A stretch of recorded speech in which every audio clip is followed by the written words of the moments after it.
Nobody saw me find it, Ethan said quietly, pressing the wallet into the big man's hands. But I would have known, and that's enough. Marcus stared at the kid-worn shoes, hollow eyes, a backpack held together by a single strap. He counted the cash. Every dollar was there. He looked up slowly. Son, Marcus said, his voice dropping low, do you have any idea who I am? Ethan met his eyes without flinching. Someone who lost their wallet.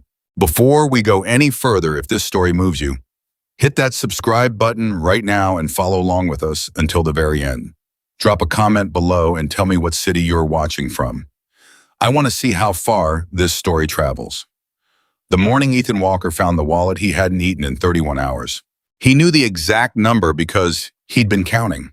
Not because he was dramatic about it, not because he needed anyone's sympathy, but because hunger had a way of marking time better than any clock when you were living the way he was living. 31 hours since the last gas station worker had left half a sandwich near the dumpster and hadn't looked too hard at who picked it up.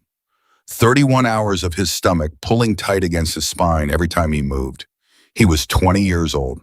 And Phoenix, Arizona, in late October was just starting to remember that it had a cold side. The parking area off Route 17 wasn't much a stretch of cracked asphalt tucked between a closed auto parts store and a chain-link fence that had been leaning at a 45-degree angle for so long that someone had spray-painted a smiley face on it. Truckers used it sometimes. Bikers used it a lot. There was a diner across the road with lights that buzzed and flickered through the night, and the parking lot caught overflow when the lot across the street filled up on weekends. Ethan had slept behind the auto parts store twice before.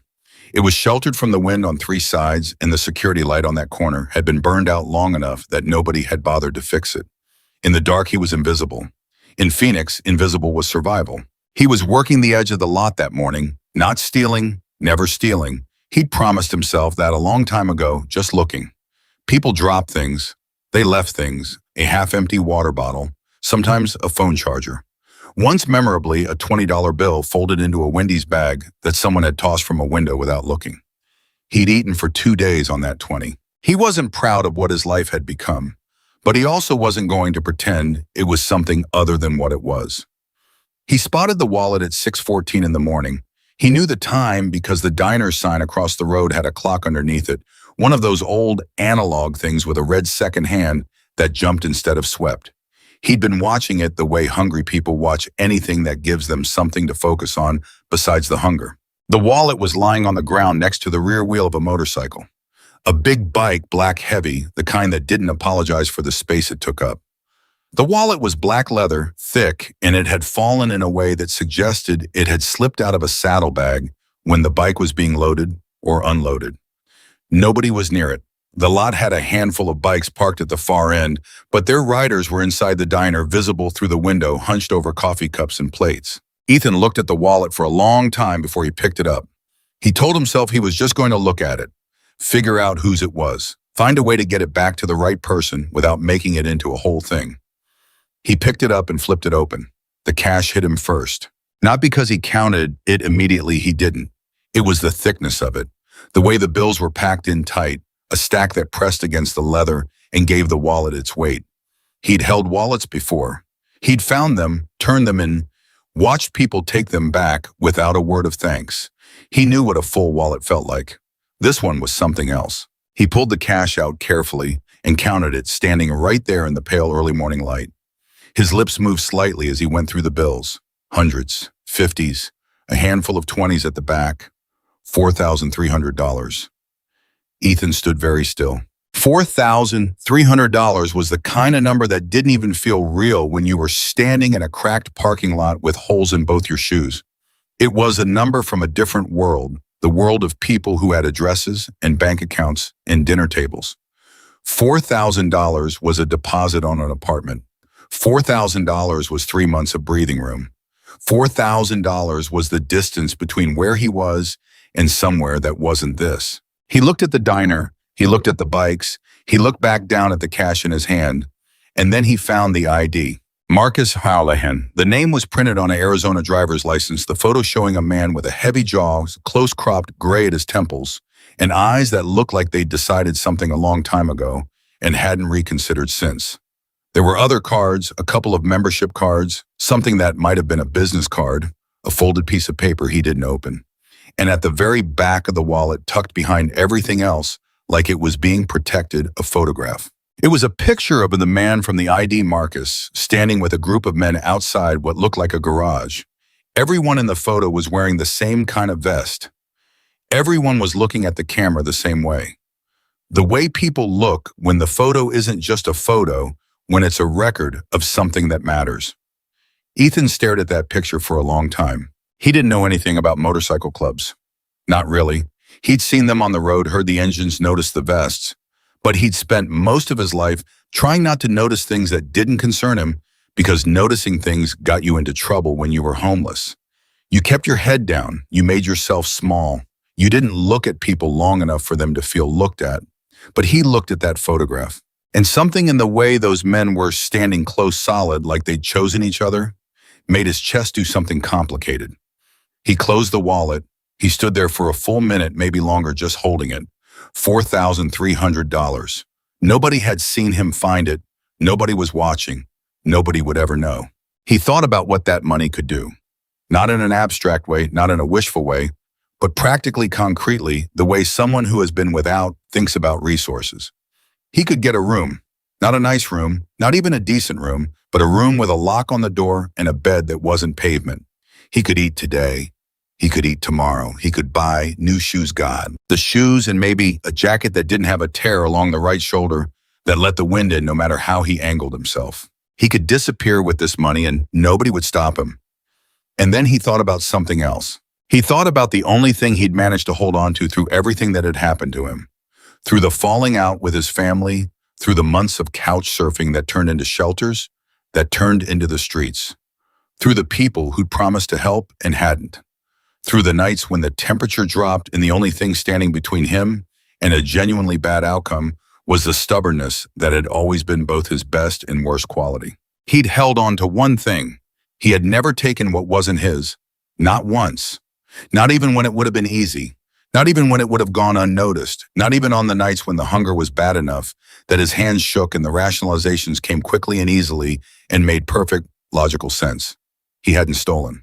Because he'd understood on some level that was deeper than thought and older than language, that if he started taking things that didn't belong to him, even small things, even from people who'd never missed them, then the version of himself he was trying to protect would stop existing. And once that version was gone, he didn't know if there was another one underneath it. He didn't know if there was anything underneath it at all. If he took this money, he would be answering that question. And he wasn't ready for that answer. Ethan put the cash back in the wallet. He folded it closed. He put it in his pocket and walked across the parking lot toward the diner. The bells above the door jangled when he pushed it open. The warmth hit him first, that particular warmth of a diner in the early morning, all coffee and grease and the low sound of conversation and the hiss of something on a griddle. Ethan felt his stomach contract hard at the smell. He made himself ignore it. He stood just inside the door for a moment, taking in the room. 4 booths along the window, a counter with 8 stools, 5 of them occupied, a few tables in the middle, and at the far end of the counter, sitting with a spread of plates between them that suggested they'd been there a while, 6 men in leather vests. Ethan recognized the vests from the photograph. He walked toward them. He made it about halfway across the diner before one of the men noticed him. The man, big, red-bearded, with forearms that suggested he had spent his life doing something physically demanding, turned on his stool and looked at Ethan the way people in motorcycle clubs looked at strangers approaching uninvited. Not threatening exactly, but evaluating, deciding. "Something I can do for you, son," the red-bearded man said. His voice wasn't unfriendly, it was level. The kind of level that meant the unfriendly was available but hadn't been decided yet. Ethan kept walking until he was close enough that he didn't have to raise his voice. "I'm looking for Marcus Callahan," he said. The red-bearded man's expression shifted slightly. The other men at the counter turned. "What for?" the red-bearded man said. Ethan held up the wallet. The silence that followed was the kind that has weight. The red-bearded man looked at the wallet. He looked at Ethan. He turned to the man sitting at the end of the counter, the man with the gray at his temples and the jaw from the driver's license, and said something with just his eyes. The man at the end of the counter set down his coffee cup. He stood up. Marcus Callahan was bigger in person than his license suggested. Not just physically, though he was that too. There was a quality to the way he moved, a kind of deliberateness that made him seem like he occupied more space than his actual dimensions. He walked the length of the counter without hurry and stopped in front of Ethan. He looked at the wallet. He looked at Ethan. "Where'd you find it?" he said. "Parking lot," Ethan said. "Beside your bike. Looked like it fell from a saddlebag." Marcus took the wallet. He opened it. He looked inside. His face didn't change expression, but something behind his eyes moved, a quick calculation, an assessment. He closed the wallet. "Everything's there," Ethan said. "I didn't take anything." "I can see that," Marcus said. He looked at Ethan for a long moment. Not the way the red-bearded man had looked at him, not evaluating for threat. Something different, something that felt uncomfortably like being seen. "You want to sit down," Marcus said. "I'm fine," Ethan said. "I wasn't asking if you were fine," Marcus said. "I was asking if you wanted to sit down." Ethan sat down. Damn. Marcus Callahan ordered him breakfast without asking what he wanted. He told the waitress, a tired woman named Beverly, who'd clearly seen stranger things in this diner than a homeless kid sitting with a Hell's Angel, to bring whatever was hot and a lot of it. Ethan tried not to watch the food arrive with too much visible desperation. He thought he was doing okay at it until Marcus said, without looking up from his coffee, "You don't have to pretend. There's no shame in being hungry." Ethan picked up his fork. He ate. For a few minutes, neither of them said anything. The other men at the counter had returned to their own conversations, though Ethan noticed they hadn't turned completely away. There was an awareness in the room, a collective paying attention that didn't announce itself. "When was the last time you had a real meal?" Marcus asked. "I eat," Ethan said. "That's not what I asked." Ethan thought about lying. He was good at it, not malicious lying, but the protective kind, the kind that kept people from looking too closely or offering things he'd have to figure out how to refuse. He'd gotten practiced at it. But something about Marcus Callahan made the lie feel pointless. Maybe it was the directness of the question. Maybe it was the fact that the man had just watched him eat half a plate of eggs in under 2 minutes. Maybe it was just that Ethan was tired, and the food was warm, and the diner was warm, and sometimes being warm made you less careful. "Yesterday morning," Ethan said. "Sort of. It wasn't much." Marcus nodded. "How long have you been out here?" "A while." "How old are you?" "Oh, yeah. 20. Marcus set down his coffee cup. He looked at Ethan in that direct way again, the way that wasn't pity and wasn't judgment, which made it harder to categorize and therefore harder to deflect. "You found a wallet with over $4,000 in it," Marcus said. "You're 20 years old, you're sleeping outside, and you're hungry, and you walked in here to give it back." Ethan shrugged. "It wasn't mine." "No," Marcus said. "It wasn't." He paused. "A lot of people in your situation would have thought differently about that." "I'm not a lot of people." Marcus almost smiled. It wasn't quite a full smile, more like the beginning of one that decided to stop partway. "No," he said. "You're not." He picked up his coffee again. He looked at Ethan over the rim. "You got family somewhere?" The question landed differently than it was probably meant to. Ethan felt his jaw tighten slightly. He made himself relax it. "Not currently," he said. Marcus seemed to understand that not currently meant something more complicated than it sounded, and had the good sense not to push. "Friends, anyone?" "I do all right," Ethan said. "I'm sure you do," Marcus said. And his voice, when he said it, wasn't sarcastic, wasn't patronizing. It was something more like respect, the grudging kind that gets given when it's earned, not offered as encouragement. He meant it. He could see that Ethan did all right. That was exactly what made the whole thing difficult to watch. Marcus reached into his vest pocket and pulled out a card. He set it on the table next to Ethan's plate. Ethan looked at it. It had a name, Marcus Callahan, and a number. That was it. No address, no company name, no title. "You need something," Marcus said. "You call that number." Ethan looked at the card. He looked at Marcus. "I don't want charity," he said. "I know," Marcus said. "That's not what I'm offering." Ethan looked at the card for another moment, then picked it up and put it in his pocket. "I should go," he said. "Finish eating first," Marcus said. Ethan finished eating. Kicker. He didn't call the number. Not that day. Not the day after. Not the week after. He tucked the card into the inner pocket of his jacket, the one with the zipper that still worked, and he went back to his life. Back to the parking lots and the shelter lines and the calculation of resources that was the constant background noise of being without. Back to the work of surviving in a city that was very good at making people invisible. But he thought about the conversation. He thought about it more than he wanted to. Not about the offer, not about what the card might mean or what calling it might lead to. He'd learned not to spend too much energy on what might be because what might be had a way of becoming what didn't. He thought about the way Marcus Callahan had looked at him, about what he'd said. You're not a lot of people. Nobody had said that to Ethan in a long time. Nobody had said anything to Ethan that suggested he was something worth noticing. Not the shelter workers who processed him like paperwork. Not the strangers who looked through him on sidewalks. Not the people in his life who had gradually and then all at once decided that he was more trouble than he was worth. He hadn't realized how much he'd needed someone to see him until someone did. He put the thought away. He was good at putting things away. He kept surviving. The trouble started 12 days after he returned the wallet.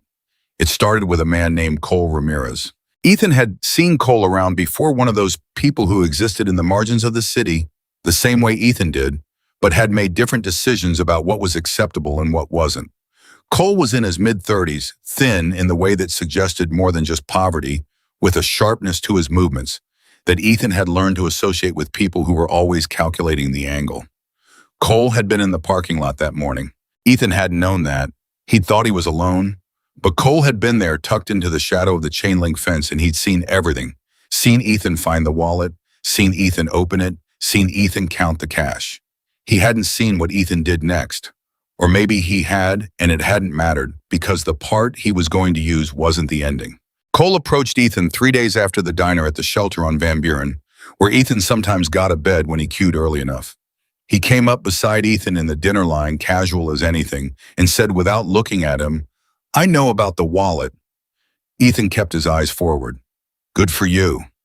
$4,000, Cole said. "Give or take." "I returned it," Ethan said. "Sure you did." Cole picked up a tray. "But here's the thing, brother. I don't have proof of that. And you know what? I do have witnesses, 2 of them, who are going to tell anyone who asks that they saw you take it." Ethan turned to look at him then. Cole was smiling. Not meanly, that was almost worse. The casualness of it, the way he'd apparently decided this was just business. "What do you want?" Ethan said. "Half," Cole said simply. "You already returned it, you say. So you've got nothing to give me, right? Problem solved." He set a piece of bread on his tray. "Unless you didn't return all of it, unless maybe you kept some back, in which case half of whatever you kept gets you my silence." "I returned everything," Ethan said. "Then you've got nothing to worry about," Cole said and smiled again. "But if anyone comes asking, say those bikers or anyone else, and my witnesses tell their story first." He shrugged. "Just something to think about." He walked away with his tray. Ethan stood very still in the dinner line, his own tray in his hands, while the noise of the shelter went on around him. He'd been accused of things before, not of stealing. He'd been careful about that, but of other things, the vague accusations that attached themselves to people without addresses, without stability, without the kind of documentation that made you real in other people's eyes. He knew how those accusations worked. He knew how quickly they became true in other people's minds when you had no way to prove otherwise. He was a 20-year-old homeless man. Cole was a man with 2 friends willing to lie. Ethan thought about the card in his pocket. He thought about it and then pushed the thought down and went to find a seat. 3 days after that, everything got worse. The building where Ethan had been staying, an abandoned commercial space 3 blocks off Central, which a loosely organized group of about 15 people had been using for shelter, with the tacit permission of a property manager who looked the other way, suddenly wasn't available anymore. He didn't know at first why. Then he ran into a woman named Dara, one of the others who'd been staying there, and she told him. Someone had come around. A man, thin, sharp-eyed. He'd talked to the property manager. He'd implied that one of the people staying there had been involved in a theft. He hadn't given a name, but he'd described someone clearly enough. He'd described Ethan. Ethan stood on the sidewalk after Dara told him that and felt something he didn't have a word for. Something between fury and grief and a kind of exhausted recognition The recognition that the world had a very specific way of working against people who were already underneath it, and that he'd been foolish to think his one good decision would protect him from that. Cole hadn't wanted money. Cole had wanted leverage, or maybe Cole had just wanted to see what would happen when he pushed. Some people were like that. They didn't need a clear gain. They just needed to feel like they had the ability to cause damage. Ethan went back to the spot where he'd left his backpack. His backpack was gone. It took him a moment to process that. The backpack had contained everything he owned that couldn't fit in his pockets: a change of clothes, a blanket, a phone that barely worked, the charger for it, is some ID documents he'd spent months trying to gather back together after losing everything. The phone and charger he could maybe replace eventually. The ID documents were going to take months again. The blanket was going to be a problem. He checked everywhere. He asked around. The backpack was gone. Ethan sat down on the curb. He sat there for a long time. The city moved around him, cars, people, the particular afternoon brightness of Phoenix that had no mercy in it, that just showed you everything clearly, whether you wanted to see it or not. He reached into his jacket pocket. He found the card. Marcus Callahan. A number, nothing else. He looked at it for a long time. He thought about what it meant to call it. He thought about what he'd be admitting if he called it not to Marcus but to himself. That he couldn't handle this alone. That the situation had gotten out of his control. That he needed something from someone. He hated that. He had spent years cultivating the ability to not need things from people, because needing things from people was how you ended up owing things to people, and owing things to people was how you ended up in positions where you had no choices. He'd learned that the hard way.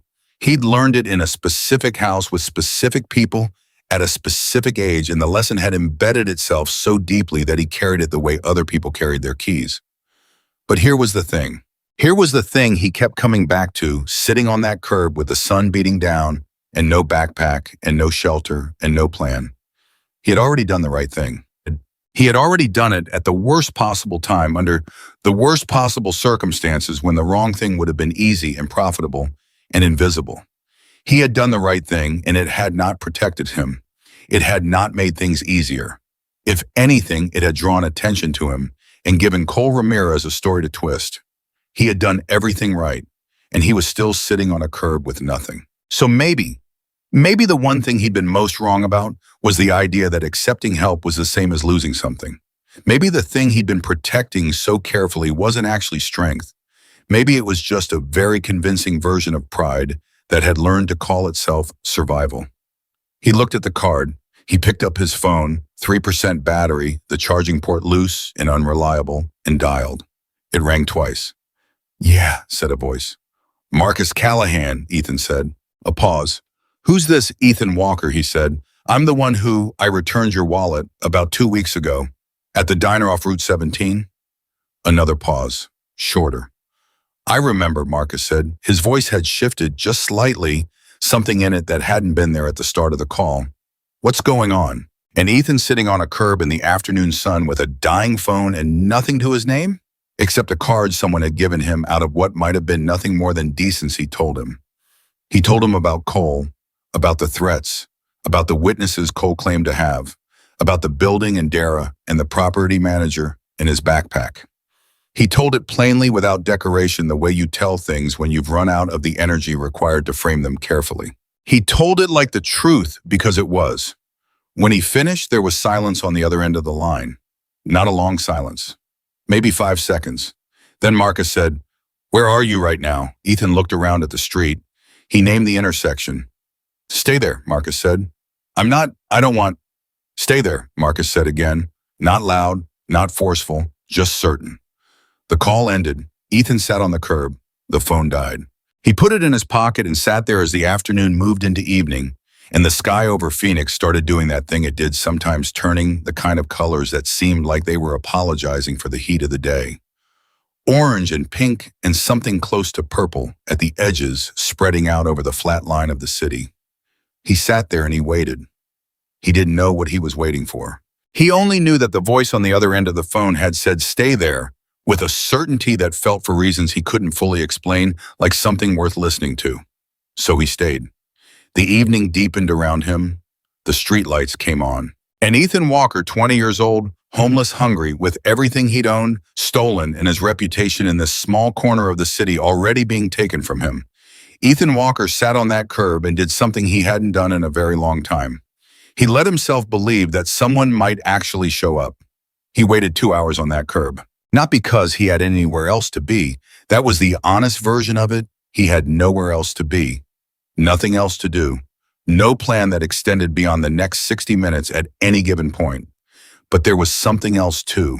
Something he didn't want to examine too closely while he was sitting there in the cooling Phoenix evening. He was waiting because Marcus Callahan had told him to, and Marcus Callahan's voice had carried a weight that made you believe against your better judgment, that the instruction meant something. Ethan had stopped believing in instructions a long time ago. People gave instructions when they wanted something. Stay here. Come back tomorrow. Wait for my call. He'd heard all of them from social workers, from shelter coordinators, from a handful of people along the way who had seemed like they genuinely meant to help, and had then found out that helping was more complicated than it looked. He'd learned to hold those instructions loosely the way you held a promise from someone who had everything to gain and nothing to lose by making it. But he waited. The streetlights had been on for 40 minutes when he heard the engine. Not multiple engines, one. A single motorcycle coming down the street, slow and deliberate, like it knew where it was going. Ethan tracked it without turning his head, watching from the corner of his eye, the way he watched most things carefully, with enough peripheral vision to catch movement without announcing that he was watching. The bike stopped at the curb 10 feet from where he was sitting. Marcus Callahan swung off it in one practice motion and walked toward him. He was wearing the same vest, or one like it. He looked at Ethan the way he had at the diner, that direct assessing look that wasn't unkind, but wasn't soft either. You still got my number on you, Marcus said. I called it, Ethan said. I know. Marcus sat down on the curb beside him, not on a bench, not leaning against a wall. On the curb, in the same posture, Ethan was in forearms on his knees, like he'd done this before, like he wasn't bothered by it. Tell me about this guy, Cole. Ethan went through it again, shorter this time, more precise, the way you tell a story the second time, when you've already arranged the facts and don't need to find them as you go. Cole in the dinner line, the witnesses, the property manager, the backpack. Marcus listened. He didn't interrupt. He didn't make the kind of sounds that people make when they're listening but also waiting for their turn to talk. He just listened, and when Ethan finished, he was quiet for a moment. You know where Cole is now, Marcus said. Moves around, Ethan said. I can probably find him. I'm not asking you to find him, Marcus said. I'm asking if you know where he is. Not right now, no, Marcus nodded. What about these witnesses he mentioned? You know who they are? Ethan thought about it. I have a guess. There's 2 guys he runs with sometimes, but a guess isn't proof. No, Marcus said, that's not. He was quiet again. Not an uncomfortable quiet, the kind that meant he was actually thinking that the words that came next were going to be connected to something real. Here's what I want you to understand, Marcus said finally. What this man is doing isn't just about you. He's using your name to make people believe something that isn't true. That's a specific kind of wrong. He paused. I don't tolerate that. My people don't tolerate it. You understand? Ethan looked at him. You don't have to get involved in this. You returned my wallet, Marcus said simply. In my world, that means I'm already involved. The matter-of-factness of it knocked something loose in Ethan's chest, some tight, calcified thing he had been carrying so long he'd stopped noticing its weight.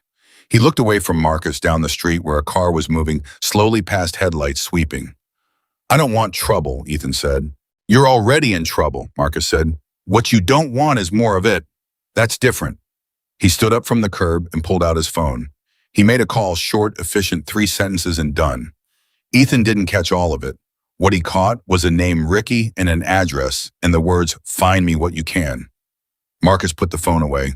You eaten tonight, he said. I'm fine, Ethan said. You said that this morning, Marcus said. He looked at him.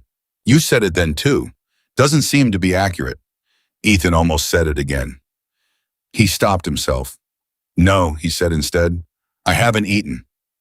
Come on, Marcus said. The diner they went to wasn't the one off Route 17. It was a smaller place a few miles south, the kind of establishment that had been the same for 30 years and didn't see any reason to change. Marcus ordered food without looking at the menu, and the woman who took the order wrote it down without looking at him, which suggested this was a regular arrangement. They sat in a booth in the back. Ethan ate. Marcus drank coffee and watched the room with the relaxed vigilance of someone who had spent a long time in spaces where you needed to know what was behind you. "Tell me something," Marcus said. "What did you plan to do before you called me, if you hadn't called?" Ethan considered the question. "Get through tonight, figure out the rest tomorrow. That's it." "That's always it," Ethan said. "You don't plan much further than that when you're on the street. You learn pretty fast that plans past tomorrow are just ways to set yourself up to be disappointed." Marcus turned his coffee cup slowly. "How long you been thinking that way?" "Long enough that it doesn't feel like thinking anymore," Ethan said. "It just feels like the way things are." "You were in school before all this." 2 years of college," Ethan said. "Started an engineering program. Didn't finish." "Why not?" Ethan was quiet for a moment. "Things at home fell apart. I didn't have the money to stay without the home part, and I was too proud to tell anyone at school what was actually happening, so I just—" He shrugged. "I disappeared instead." Marcus looked at him steadily. "You're good at disappearing." "I used to think that was a skill," Ethan said. "Now I'm not so sure." Marcus set down his coffee. "You know what I think? I think you've been punishing yourself for something that wasn't your fault. And I think you called it survival, because that was easier than calling it what it actually was." The directness of it hit Ethan harder than he expected. He felt something move behind his sternum, something defensive, ready to push back. But then he felt it just stop, like the energy it would have taken to push back had gone somewhere else. "Maybe," he said. "Not maybe," Marcus said. "I've seen that look before. I've had it myself." Ethan looked at him. Long time ago," Marcus said. He didn't elaborate. He didn't need to. The way he said it made clear that it wasn't a story he was about to tell, but it also wasn't a claim he was making lightly. He'd been somewhere. He'd come back. "The point is, I know what it looks like, and I know what it has." His phone buzzed on the table. He looked at it, read something, put it face down. "Ricky found something," Marcus said. "About your friend Cole." "He's not my friend," Ethan said. "No," Marcus said. "He's not." He paused. "Turns out Cole Ramirez has a history of this kind of thing, running a story on someone who can't fight back. He's done it before a couple of times. Different city, different target. He picks people who are alone, people who don't have anyone to go to." Ethan felt a specific cold fury of hearing that and recognizing himself in it. "He targeted me on purpose. You're young, you're on your own. You had contact with my people, which he saw as both a risk and an opportunity." Marcus looked at him. He figured if he moved fast enough, he could use the story before you could tell yours. First version usually wins. And the witnesses. 2 guys who owe him, they'll say what he tells them to. Marcus turned his coffee cup again. "But that's only a problem if nobody does the work to find out what actually happened.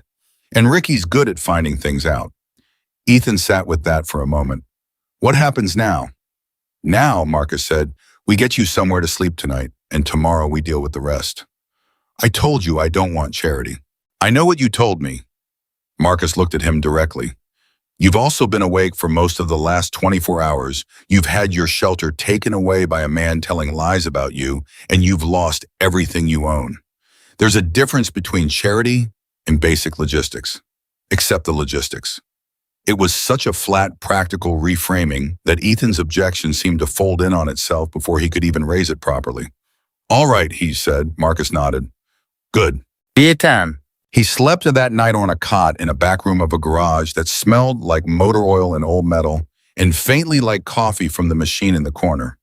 The garage belonged to a man named Gus, a broad, quiet man in his 60s with hands that had known decades of mechanical work and a face that had learned not to react to much, who had set up the cot without comment and handed Ethan a blanket and said there was a bathroom down the hall and coffee at 6 if he wanted it. Ethan lay on the cot in the dark and looked at the ceiling. He could hear from somewhere outside the distant sound of the city traffic, a train. The kind of low ambient noise that Phoenix made at night, which was constant and uninterested and somehow more bearable than silence. He'd spent enough nights in true quiet to know that silence had a way of amplifying whatever you were trying not to think about. He thought about his backpack, about the ID documents, specifically the months it had taken to gather them, the first time, the specific administrative dance of proving who you were when you had nothing that proved who you were. He'd have to start that over. He knew the steps. He didn't have the energy to think about them tonight. He thought about Cole Ramirez. Not about revenge, that word didn't feel right, didn't fit into the shape of what he was feeling. What he felt was something more complicated. The fury of being chosen, of being looked at by someone and identified as a person who couldn't fight back. He'd spent years being invisible to people, and the one time someone had really seen him, the one time he'd been properly noticed in his circumstances, it had been by a man who'd looked at his weakness and seen an opportunity. That was the part that stayed with him. He fell asleep somewhere after midnight and didn't dream. At 6 in the morning, the coffee was already made, and Marcus was already there sitting at a workbench with a mug and a phone and the same settled presence he'd had in the diner, like a man who had learned at some point to stop being rushed by the morning. Ethan poured himself a cup and sat on a stool. "Sleep okay," Marcus said. "Oh, better than I have in a while," Ethan admitted.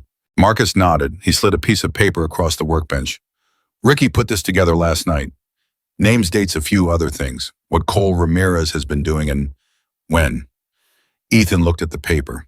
It was dense, tighter than he'd expected, more thorough. Names, places, amounts, a rough timeline of the last 6 months. He read it carefully.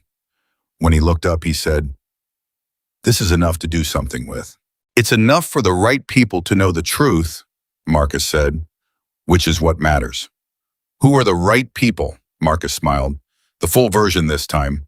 It suited him. It changed the whole texture of his face, made him look like someone who had decided on balance that things were more interesting than they were terrible. "That's the part I handle," he said. He made 3 calls while Ethan ate the breakfast Gus had produced from somewhere, eggs, toast. Nothing fancy, everything hot, and with each call, the situation shifted incrementally, the way situations do when the right people start applying pressure in the right places. Ethan listened to what he could catch and constructed the rest from Marcus's side of the conversations. Someone was going to talk to the property manager. Someone was going to have a conversation with Cole's 2 witnesses. Not a threatening conversation, Marcus was clear about, that on the 3rd call, nothing that could be characterized as threatening, just informational. They were going to learn that the story they'd planned to tell had been thoroughly examined, that it didn't hold up, and that the consequences of telling it publicly would be significantly worse than the consequences of not. And Cole himself was going to be found. "We're not going to touch him," Marcus said to Ethan after the calls were done. "That's not how this works. We're going to let the truth get in front of the right people before his version does. Because his version only works if nobody looks too closely, and we're going to make sure people look closely." Ethan thought about that. He could still cause problems. "He could," Marcus said. "He probably will try. But Cole Ramirez is a man who picks people who are alone. You're not alone anymore." The statement landed simply, without fanfare. Marcus hadn't said it to make a point or to impress anyone. He'd said it the way you state a fact that doesn't require decoration. You're not alone anymore. Like that was just the condition, now updated, and they could proceed from there. Ethan looked at his coffee cup. He didn't say anything. He didn't have words for what was in his chest at that moment, and he was self-aware enough to know that whatever he might try to say would come out wrong, too small or too large. Either way, failing to match the thing it was trying to describe. He just nodded. Marcus seemed to understand. He turned back to his phone. By midday, the first piece of it had shifted. Gus came in from outside where he'd been working and told Marcus that Dara had come around the woman from the shelter, the one who told Ethan about the property manager. She'd heard that things were being looked into. She wanted to talk. "Send her in," Marcus said. Dara came in with this particular carefulness of someone entering unfamiliar territory, someone who had learned that rooms full of unexpected things sometimes contained unexpected problems. She was in her 40s, heavy-set with the kind of steadiness about her arm that came from having made hard decisions for long enough that they no longer felt hard. She looked at Marcus and then at Ethan, and something in her expression relaxed. "He told me you might help," she said to Marcus. "I'm helping," Marcus said. "What do you know?" Dara sat down on the stool Ethan had vacated and told it straight, which Ethan appreciated the no embellishment quality of it because it matched his own style, and he could see Marcus tracking the facts as she laid them down. Cole had gone to the property manager 2 days ago. The property manager's name was Haskell, a man Dara described as not bad exactly but easily scared, the kind of person who made decisions based on whoever seemed most likely to cause him the least trouble. Cole had told Haskell that someone fitting Ethan's description had been seen stealing from a parked motorcycle.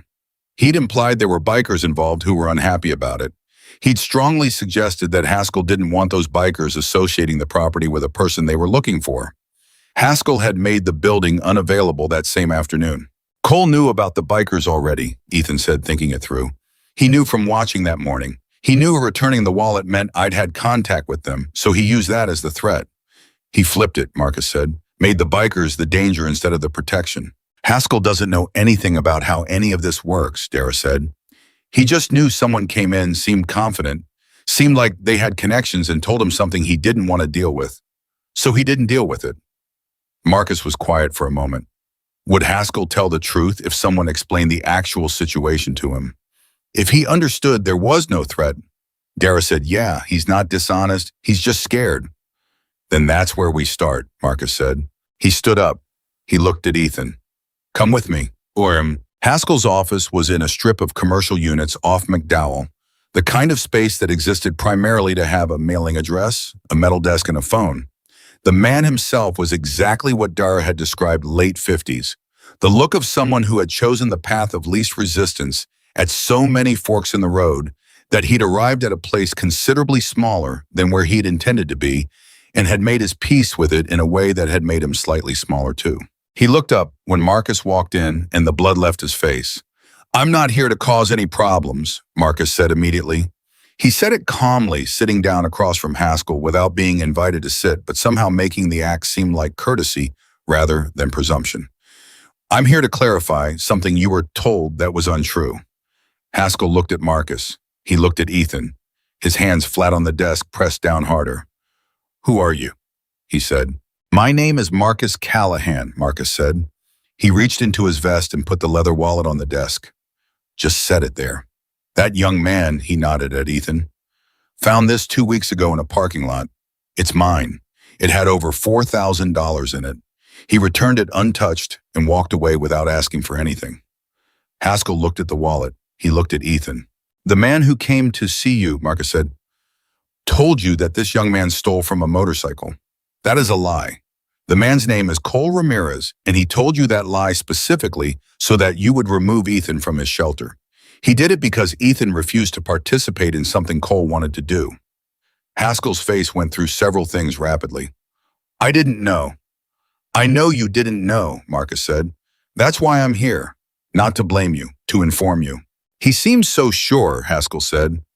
He'd gone from scared to something closer to embarrassed, which was a better state to be in. He had names, he said. He had people who saw. He had people who were willing to say what he told them to say. Marcus said, there are no witnesses to something that didn't happen. Haskell looked at Ethan for a long moment. Is that true? You actually returned it? Every dollar, Ethan said. You can ask him. Haskell looked at Marcus. I just told you, Marcus said quietly. Haskell let out a long breath. He rubbed the back of his neck. What do you need from me? The truth, Marcus said. When it matters, that's all. Cole found them before they found Cole. It happened outside in the parking area in front of Haskell's building while Marcus and Ethan were walking back to the truck. Ethan heard the voice first sharp carrying with an edge that suggested someone who'd decided to play aggressive because they'd already decided they were losing. I see you found yourself some protection. Cole was standing at the edge of the lot 20 feet away with one of his witnesses behind him, a man Ethan recognized as Danny Ferraro, who he'd seen around the Van Buren shelter. Danny didn't look like he wanted to be there. He had the posture of someone who'd agreed to something and was now reconsidering in real time. Marcus stopped. He turned. He looked at Cole the way a man looks at weather he's seen before. Cole Ramirez, Marcus said. Not a question, not a greeting. Cole's confidence shifted slightly. He'd seen Marcus clearly had registered the vest, the presence, the particular quality of someone who didn't have anything to prove. but he'd already committed to the approach and had to work with it. I don't know who you think you're dealing with, Cole said, but this kid has been running a story on people for months. I've got witnesses who saw him with your wallet. Danny, Marcus said without raising his voice. Danny Ferraro blinked. That your name, Marcus said. Danny looked at Cole. He looked at Marcus. He took a small step back. I didn't really see anything, Danny said. His voice cracked slightly on the last word. Cole said it would be simple. He said I just had to say I was in the area. Danny, Cole said sharply. I wasn't there, Danny said. He seemed to be saying it to himself as much as to anyone else. I wasn't there. I didn't see anything. The air in the parking lot had a particular quality to it now. The quality of a story collapsing in real time, the specific sound of the second version arriving before the first one could take hold. Cole's face had gone tight. He looked at Marcus. He looked at Ethan. He was calculating Ethan could see it, the rapid reassessment behind the eyes. The recognition that the position he'd constructed was dissolving, and he needed to decide what to do about that. He decided wrong. You can't prove anything, Cole said. His word against mine. Homeless kid with no address and no history against a man with friends. And we spoke to Haskell, Marcus said. We spoke to Dara, Ricky that has been working on your history since last night. He paused. There's a woman in Tempe who'd like to speak to you about something similar you ran last spring. A man in Glendale, too. Ricky's thorough. Cole went absolutely still. We're not the police, Marcus said. We don't do things the way the police do. But we know people who know people, and some of those people are very interested in talking to you right now about a lot of things. He paused again. I'd suggest that the version of the next few hours where you walk away from this parking lot is better for you than the other version. Cole looked at him. He looked at Ethan. And then he did something Ethan hadn't expected, hadn't prepared for, hadn't built any kind of response to, because he'd been ready for more aggression, more argument, more of the forward momentum of a man who'd committed to a position and couldn't back down. He hadn't expected what Cole actually did. Cole's face just changed, not to remorse, not to shame, something more naked than either the look of a man who had been operating on the assumption that he was hidden, that the story he told would stay ahead of the truth, and who had just discovered that the truth had not stayed behind, that it had in fact arrived first. He looked at Danny, who was staring at his shoes. He looked at Marcus. He walked away, not running, not fast, just turned and walked and disappeared around the corner, and the sound of the parking lot rushed back in to fill the space where he'd been traffic when the distant sound of someone's radio. Ethan exhaled. He hadn't realized he'd been holding his breath. That's it, he said. That's usually how it ends when the other version catches up, Marcus said. He sounded neither satisfied nor disappointed. Matter of fact, the way he said most things. Men like Cole don't want to fight. They want an advantage. Take the advantage away, and there's nothing left to fight about. Ethan turned that over. He might come back. He might try something else, Marcus agreed, but not right away, and not at you directly. You stopped being easy the moment you weren't alone. He looked at Ethan. You understand that part. I think so, Ethan said. The people who target you, Tom, Marcus said, they're counting on the fact that there's no one standing next to you. That's the whole calculation. You take that away. He stopped. The calculation changes. Danny Ferraro was still standing at the edge of the lot. He had the look of a man who needed something to do with his hands and couldn't find anything. Marcus walked over to meet him. Ethan followed. You want to tell me what happened that morning, Marcus said. Danny's story came out in pieces, short-clipped the way people talk when they're not sure how much trouble they're already in. He hadn't been there. He'd been sleeping in the shelter. Cole had come to him 2 days later with the outline of a story and told him that all Danny had to do was confirm it. If anyone asked, that it would never actually come up, that it was just insurance. Did he pay you? Marcus said. He said he would, Danny said. He didn't. Marcus looked at Danny for a moment. Danny was younger than he'd seemed from across the parking lot, maybe 23, 24, with the worn look of someone who'd been making bad choices long enough that they'd become habits. You've got nothing to gain from any of this, Marcus said. Walk away from Cole Ramirez. I know, Danny said quietly. I knew when I saw you. He glanced at Ethan. I'm sorry, I didn't know you well enough to... He stopped, started again. I'm just sorry. Okay, Ethan said, because it was okay, not perfect, not resolved, but okay. He didn't need more from Danny than that. Danny left. Marcus and Ethan stood in the parking lot alone. What happens now? Ethan said. Now, Marcus said, we go back to the garage and we figure out what comes next for you. He looked at him steadily. What just tonight, not just tomorrow? What actually comes next? Ethan looked at him. I've been running the math, Marcus said. Engineering background, couple years of college, 20 years old. You're not a finished version of yourself, Ethan. You're nowhere close. I know that, Ethan said. Then stop acting like you are, Marcus said. It wasn't harsh, it was direct, the kind of direct that was its own form of respect, the refusal to soften things so much that they lost their shape. Come on. They walked back to the truck. The city went on around them the way cities do. Indifferent, relentless, completely uninterested in the specific coordinates of any one person's turning point. But Ethan Walker, 20 years old, walking across a parking lot in the afternoon sun with a man who had shown up when nobody else had felt something he hadn't felt in long enough that it took him a moment to identify it. Not safe exactly, not saved, not fixed. Just the particular quality of a day that had started in one direction and turned. The particular feeling of ground that held. He filed it away carefully the way he filed things when they mattered, and he didn't quite trust them yet, and kept walking. The garage became Ethan's world for the next week and a half. Not by force, not because Marcus told him to stay, or Gus locked the door, or anyone made any kind of formal declaration about how things were going to work. It happened the way most things happened in Ethan's experience, gradually then all at once a slow accumulation of small facts that added up to something larger than any one of them. He slept on the couch. He drank Gus's coffee. He watched what went on around him and kept his mouth shut and his hands available. And somewhere around the third day, Gus handed him a wrench without explanation and pointed at an engine that needed attention, and Ethan took the wrench and did what he could with it. What he could do turned out to be more than Gus expected. You said you studied engineering, Gus said, watching Ethan work. 2 years, Ethan said. You got more than 2 years into those hands, Gus said. He said it the way he said everything, flat without decoration, like a man who had decided at some point that words were a limited resource, and he was going to spend them carefully. Ethan didn't answer, but something in him registered it. The quiet acknowledgement of competence from a man who clearly didn't offer it lightly felt different from praise. It felt like information. Marcus came by the garage most mornings, sometimes for an hour, sometimes for 10 minutes. He and Gus would talk about things Ethan only half followed: logistics people, the particular administrative language of an organization that operated by its own rules and had been doing so long enough that those rules had a grammar Ethan was only beginning to learn. When Marcus talked to Ethan directly, it was always purposeful.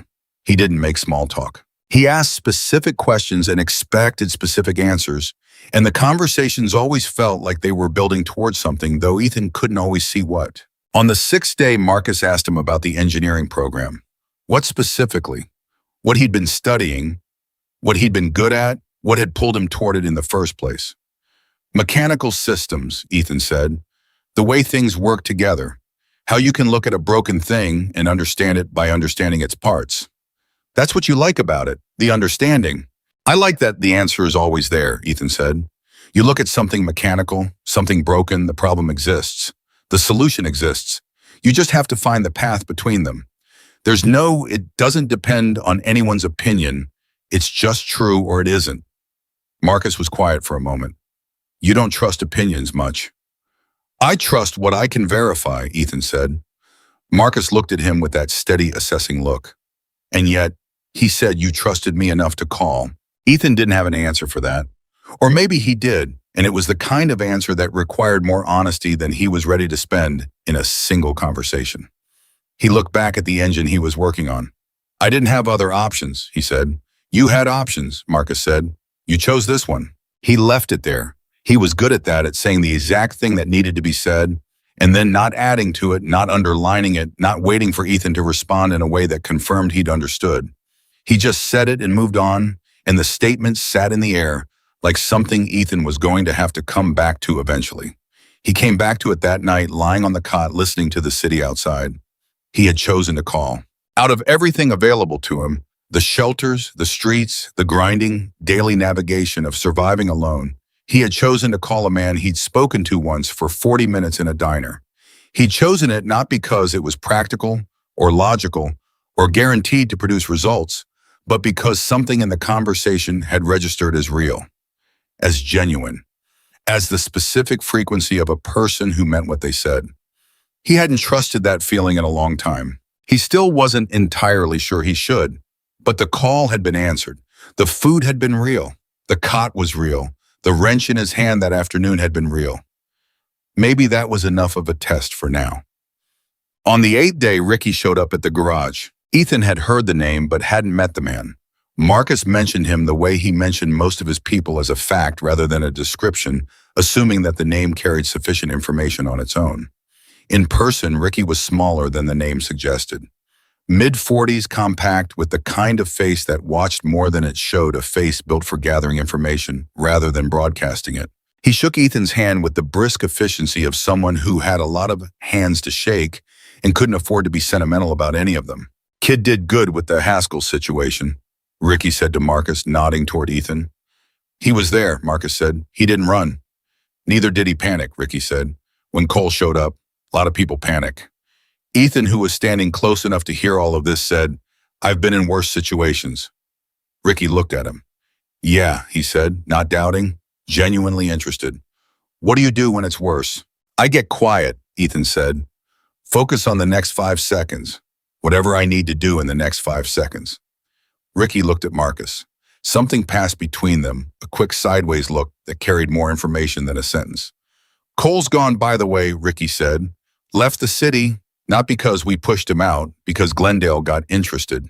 The situation he ran there last spring caught up with him. The woman involved finally made a formal report." "That's not because of us," Ethan said. "It's partly because of us," Ricky said. "We put the name in front of the right people. We didn't make anything happen that wasn't already there, but we made sure it didn't stay hidden." He paused. "Sometimes justice works. It just needs someone to clear the path." Ethan absorbed that. "What about the property manager, Haskell?" "Spoke to him yesterday," Ricky said. "He's made things right with the people at the building. The situation is corrected." He looked at Ethan. "You can go back if you want to." Ethan thought about that for a moment. The building on Central, the group of 15 people, the particular social ecosystem of people surviving together in an unofficial space, the rhythms he'd learned and the arrangements he'd made. He thought about going back to it, the cot versus the familiar, the new versus the known. "I don't think I need to," he said slowly. Ricky raised an eyebrow. "I mean," Ethan said, "I'm fine here, if that's still all right."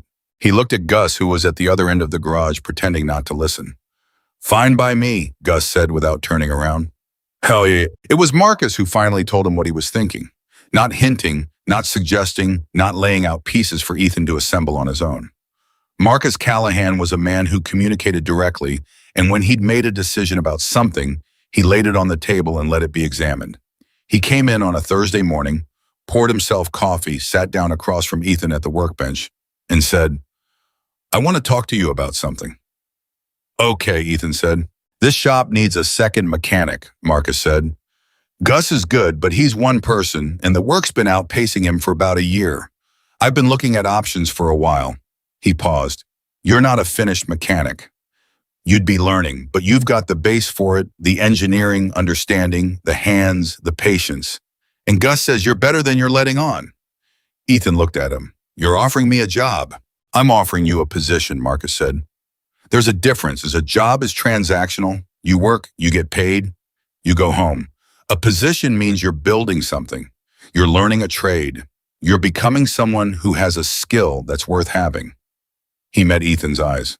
"I'm offering you the second thing." Ethan was quiet for a moment. "Why?" he said. "I told you why. You said I returned your wallet, but people return wallets every day. You don't offer them all positions."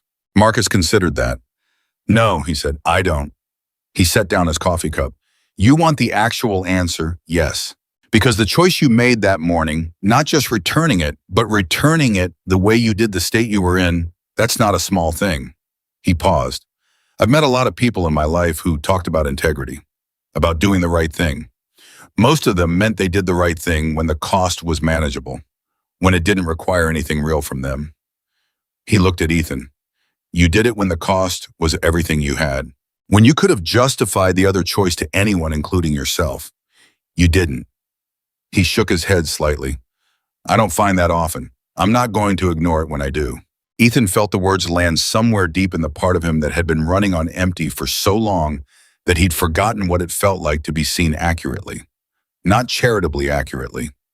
Marcus wasn't giving him credit for something he hadn't done. He was naming what he'd actually witnessed. I need to pay something back, Ethan said. For the week here. The food, You'll earn it, Marcus said simply. Starting Monday, Gus will tell you what he needs. You'll make mistakes, and he'll correct them, and you'll learn.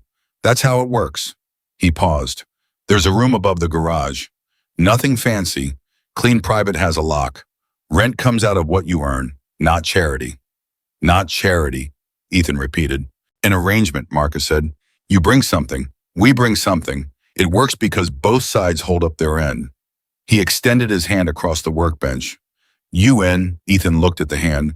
He thought about everything that had led to this moment at the parking lot, the wallet, the diner, the curb, the phone with 3% battery, the card he'd almost not used. The entire chain of it, each link small on its own, the whole chain only visible from here. He shook Marcus's hand. I'm in, he said. Yeah. The first 2 weeks of working at the garage properly were the hardest 2 weeks Ethan had experienced in a long time, and given what his previous 2 years had been, that was a meaningful statement. It wasn't that the work was beyond him. It was that working required a different kind of endurance than surviving. Surviving was reactive. You responded to what came at you. You managed, you moved. Working was cumulative. Every day built on the last. Every mistake had to be absorbed and corrected, and then not repeated, and the not repeating it part required a kind of sustained attention that Ethan had to rebuild from scratch, the way you rebuild a muscle after a long injury. He made mistakes. Gus corrected them. Not loudly, not impatiently. Gus didn't seem to have impatience in him, or if he did, he'd chosen not to use it, but clearly, precisely in a way that made the correct path obvious without making the error feel catastrophic. The room above the garage was small. It had a window, a bed that wasn't a cot, a bathroom, and a lock on the door. The first night Ethan slept there, he woke up twice in the darkness and couldn't remember where he was. Not the disorientation of a dream, the specific physical experience of being in an enclosed private space after so long without one. The silence was different. The quality of the dark was different. It took him a moment both times to place himself. Both times, once he placed himself, he lay still and felt the particular weight of it, the ceiling above him, the locked door, the window he could hear wind against. He felt it like a physical thing, the presence of shelter. The fact of it, he thought this is what people take for granted. He thought I will not take it for granted. He thought I need to hold on to that. When things get easier, if things get easier, I need to remember what this felt like. It was on a Saturday afternoon, roughly 3 weeks into his time at the garage, that Ethan first understood what Marcus Callahan was to the people around him. He'd known in the abstract, the structure of it, the club, the members of the community that moved around the garage like a tide that came in and went out but never fully retreated. Men stopped by, women stopped by. Some were members in the formal sense, wearing the vest with all its significance. Others were connected by history or proximity or the particular web of obligation and loyalty that Marcus seemed to maintain with the casual ease of someone who'd been maintaining it for decades. But that Saturday, a family showed up. A woman named Carla, mid-30s, with 2 kids, a boy of about 9, and a girl younger, maybe 6, and the kind of posture that told you she hadn't come because she wanted to, but because she'd run out of other options. She asked for Marcus, and Gus sent Ethan to find him, and Ethan found Marcus in the back of the garage on the phone, and Marcus ended the call without finishing it when he heard who was there. Carla's husband was in the hospital. Had been for 2 weeks. A workplace accident, the kind that happened to men who worked with machinery and tired bodies, and the particular arithmetic of long shifts and moments of inattention. He wasn't going to die, but he wasn't going to be working for at least 3 months, possibly longer. They had rent due in 4 days. They had no savings left. She'd gone to 3 different places in the last week, and this was the last one she could think of. Ethan was sitting close enough to hear all of this because nobody had told him to leave. And he'd learned that at the garage, you stayed where you were unless someone told you to go somewhere else. Marcus listened to the whole thing without interrupting. When Carla finished, he was quiet for a moment, that particular quiet that Ethan had come to recognize as thinking as the process by which Marcus assembled information and produced a course of action. Joey works for Hannigan's, right? Marcus said. Yes, Carla said. Hannigan's owes me a conversation, Marcus said. He said it without heat, without threat. The way you say that someone owes you a conversation when you both know they owe you a conversation. Workplace safety violations that contributed to what happened to Joey are things that Hannigan's is going to want to manage quietly. They're going to want to handle that in a way that doesn't become public. He paused. The rent is handled in the meantime. Talk to Ricky on your way out. Carla was quiet for a moment. The girl had moved around, so she was half hidden behind her mother's leg, and the boy was looking at the motorcycles in the garage with an expression of barely restrained amazement. I don't know how to thank you, Carla said. You don't have to thank me, Marcus said. Joey stood up for this community when we needed it. That goes both ways. He looked at the boy. Hey kid, you want to see how an engine works? The boy looked like Christmas had arrived 3 months early. Ethan spent the next 40 minutes showing a 9-year-old named Marco the components of a disassembled engine block. He explained each piece in the plainest language he could find, what it did, why it mattered, what happened when it failed. Marco asked more questions per minute than most adults Ethan had ever met. Rapid fire and completely unself-conscious, the questions of someone whose curiosity hadn't yet been trained to be embarrassed about what it didn't know. When Carla left with her children, Ethan cleaned his hands and found Marcus in the front of the garage. You do that a lot, Ethan said.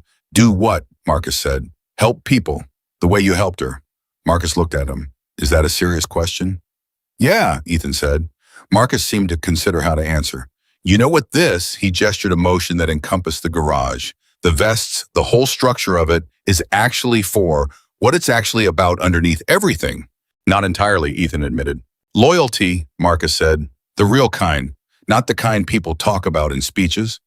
The kind that shows up at 4 a.m. when someone needs it. The kind that costs something. He looked out toward the street. Joey was at the hospital at 2 a.m. when Ricky's kid needed surgery 3 years ago, and Ricky couldn't drive. Carla brought food to 6 of our people during COVID when nobody could leave their houses. They're not members. They're not connected in any official way, but they're connected. He looked back at Ethan. That's what I told you before. You're not alone. The people who are connected, genuinely connected, they're not alone. You protect each other. And me, Ethan said. He wasn't sure why he said it. It came out before he'd decided to say it. Marcus looked at him steadily. What about you? I didn't do anything for anyone here. I returned a wallet. That's a single act. It's not.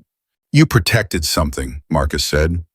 When you returned it, you were protecting something, and not who's just my money. The idea that people can be trusted, that someone can be in the worst situation of their life and still choose to be the right kind of person.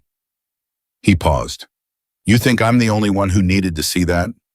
You think Gus doesn't need to believe that Ricky? Every single person who's ever made a hard choice and wondered if it was worth it. Ethan was quiet.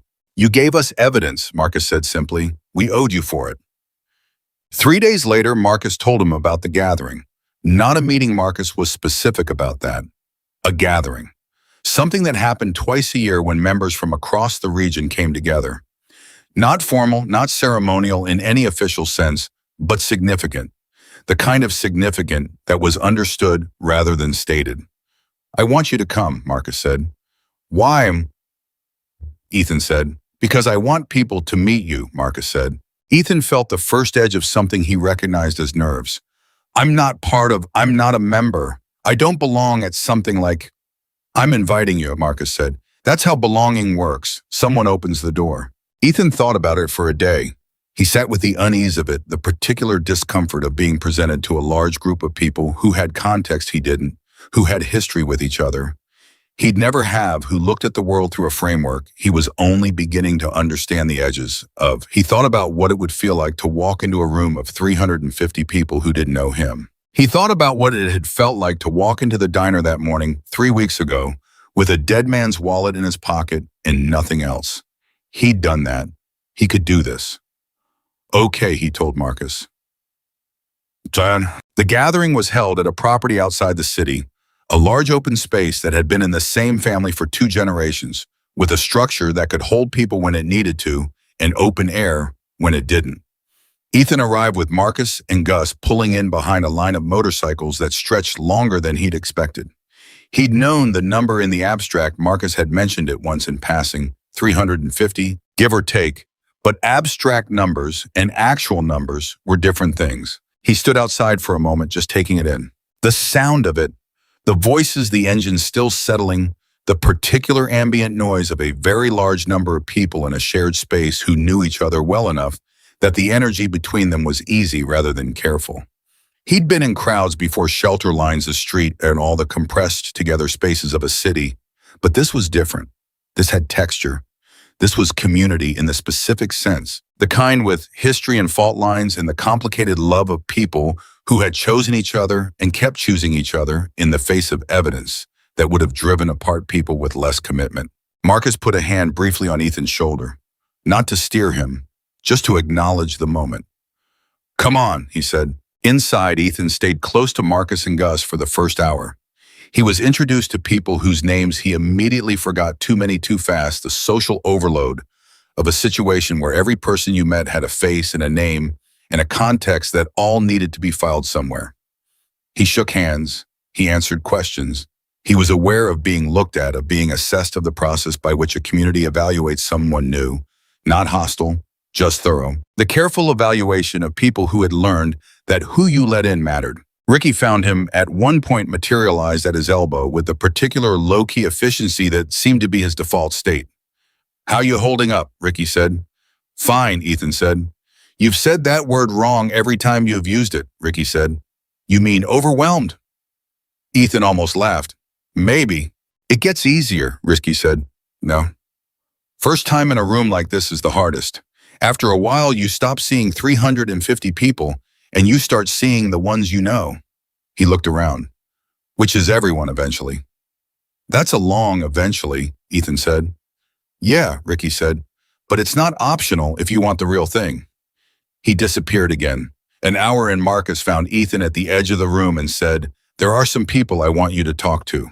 He led Ethan to a corner where three men were standing in the particular configuration of people who had been talking for a while and weren't done. Marcus introduced them by first name only, Dex, Harrison, Pete, and gave each name a single sentence of context. Dex ran a training program for at-risk youth. Harrison had a legal aid background and still did work in that space. Pete had been homeless at 22. That last one made Ethan look at Pete more carefully.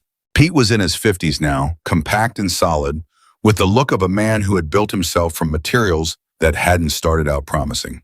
He met Ethan's gaze directly and with a kind of uncomplicated understanding that came from shared experience. "Marcus told me a little about your situation," Pete said. "The wallet thing. Seems like a lot of people know about it," Ethan said. "It's a good story," Pete said simply. He didn't dress it up. "When you were out there, what was the hardest part? Not the practical stuff, the actual hardest part." Ethan thought about it. "Believing it was temporary," he said. "I always knew it was temporary, but after long enough, the knowing and the believing stop matching up. You know it in your head, but you stop believing it in your gut. And then the not believing is worse than the actual situation." Pete nodded slowly. "Yeah," he said. "Yeah, that's exactly it." He looked at Ethan. "What made you pick it back up, the believing?" Ethan was quiet for a moment. "Marcus," he said honestly, talking to Marcus for the first time. He looked at me like I was going to be something, not like I was something I had to be fixed from. Something shifted in Pete's expression. Not quite emotion, but the controlled version of it, the kind that's been managed a long time and doesn't show up in obvious ways. "That's Marcus," Pete said quietly. "That's exactly Marcus." He said it was something that sounded like gratitude, so old it had become part of the structure of him, so woven into how he'd become who he was that it didn't even feel like gratitude anymore. Just truth. Ethan filed that away. He was still filing it when Marcus called for quiet. The room settled. 350 people, the various conversations folding down to nothing, the collective attention redirecting. Marcus stood near the center of the room and didn't raise his voice. He never raised his voice, Ethan had noticed, because he never needed to. He had the kind of presence that a room organized itself around. "Most of you know why we gather," Marcus said. "To remember where we came from and to look at where we are. to account for what we've built together and what we still owe each other. He paused. Tonight I want to introduce someone. Ethan realized a half second after the words registered what was about to happen. He felt every muscle in his body make a small, instinctive movement toward the exit. His name is Ethan Walker, Marcus said. He's 20 years old. 3 weeks ago, he found my wallet in a parking lot. He was sleeping outside. He hadn't eaten in a day. There were over $4,000 in that wallet. The room was completely silent. He returned it, Marcus said. Every dollar. He didn't take a cent. He didn't ask for anything. He walked into a diner, found me, put the wallet in my hands, and said, "I thought you would want it back." He looked at Ethan across the room. That's who he is. Ethan stood very still. He's been at Gus's garage for the past 3 weeks, Marcus continued. He's learning the trade. He's earning his keep. He's a good mechanic and a better person. A pause. I wanted you all to know his name, because he's going to be around. And when you meet him, I want you to know who you're meeting. The silence lasted another second, and then the room responded. Not wild, not theatrical, nothing that would have embarrassed either of them, but a sound, a collective acknowledgement, the sound of 350 people making a noise that said, "I hear you and I see him, and that matters." Some people were applauding. Some were just nodding. Some were looking at Ethan with expressions he couldn't fully read, respect maybe, or recognition, or the specific look of people who had their own version of a hard choice and were hearing something that reminded them of it. Ethan felt his throat close. He was not going to cry in front of 350 bikers. That was a line he was going to hold. He held it, but it was close. A man appeared at his elbow, big barrel-chested with a gray beard and a handshake that could have torqued a bolt, and said, "You the kid." "I'm Ethan," Ethan said. "Brick," the man said, which Ethan gathered was a name and not a description, though it could have been either. "Marcus told me about you 2 weeks ago, said I should meet you when the time was right." He looked at Ethan appraisingly. "You scared right now?" "Yes," Ethan said. Brick laughed a big, genuine sound. "Good," he said. "Anyone not scared in a room like this isn't paying attention." "What do I do?" Ethan said. He meant it practically genuinely. He had no social script for this, no map for the territory he was standing in. Brick looked at him. "You just be exactly what you are," he said. "That's the only thing that's going to work in here. These people have got very good detectors. They can tell in about 30 seconds if you're pretending something." He clapped Ethan on the shoulder. "But from what Marcus says, you don't pretend much." "I used to," Ethan said. "I got tired of it." "That's the only way anyone stops," Brick said. He walked with Ethan back into the crowd, and for the next 2 hours, Ethan did the only thing he could do. He was exactly who he was. He answered questions honestly, including the ones that didn't have flattering answers. He didn't oversell himself. He didn't perform gratitude or humility. He just told the truth about where he'd been and where he was now, and let people make of it what they made of it. He talked to Dex about the youth program and found himself describing his own version of the turning point, not the wallet, not Marcus, but earlier, the specific moment in a shelter, months back when he'd watched a kid about 16 years old get turned away at the door because the beds were full, and had felt a fury so clean and sharp it had reminded him that he was still alive. He talked to Harrison about the practical nightmare of reconstructing identity documents without stable shelter, and found Harrison producing a card from his pocket and saying, "Call me next week. I work with a paralegal who specializes in exactly this." He talked to a woman named Sylvie who had a coffee shop 2 miles from the garage and who said she'd been needing someone to fix a machine that had been giving her problems for 6 weeks, and would he take a look sometime, she'd pay whatever Gus's rate was. It happened like that, one conversation, then another, each one opening into something real. By the end of the evening, Ethan had 6 business cards in his pocket, 2 standing invitations. One job, lead outside the garage, and the phone number of a woman who ran a GED tutoring program that she mentioned in passing might have college equivalent courses he could look at if he ever wanted to pick up where he'd left off. He stood at the edge of the room near the end of the night and looked at what was around him. Marcus found him there. "Surviving," Marcus said. "Yeah," Ethan said. And for the first time since he'd started using that word in the defensive way, he meant it differently. Not as a description of the minimum, as something that had a different quality to it. "Yeah, I think I am." Marcus looked at him for a moment. He looked at the room, at the people, at the particular shape of 350 individuals who had chosen each other in one form or another. You know what these people are, Marcus said.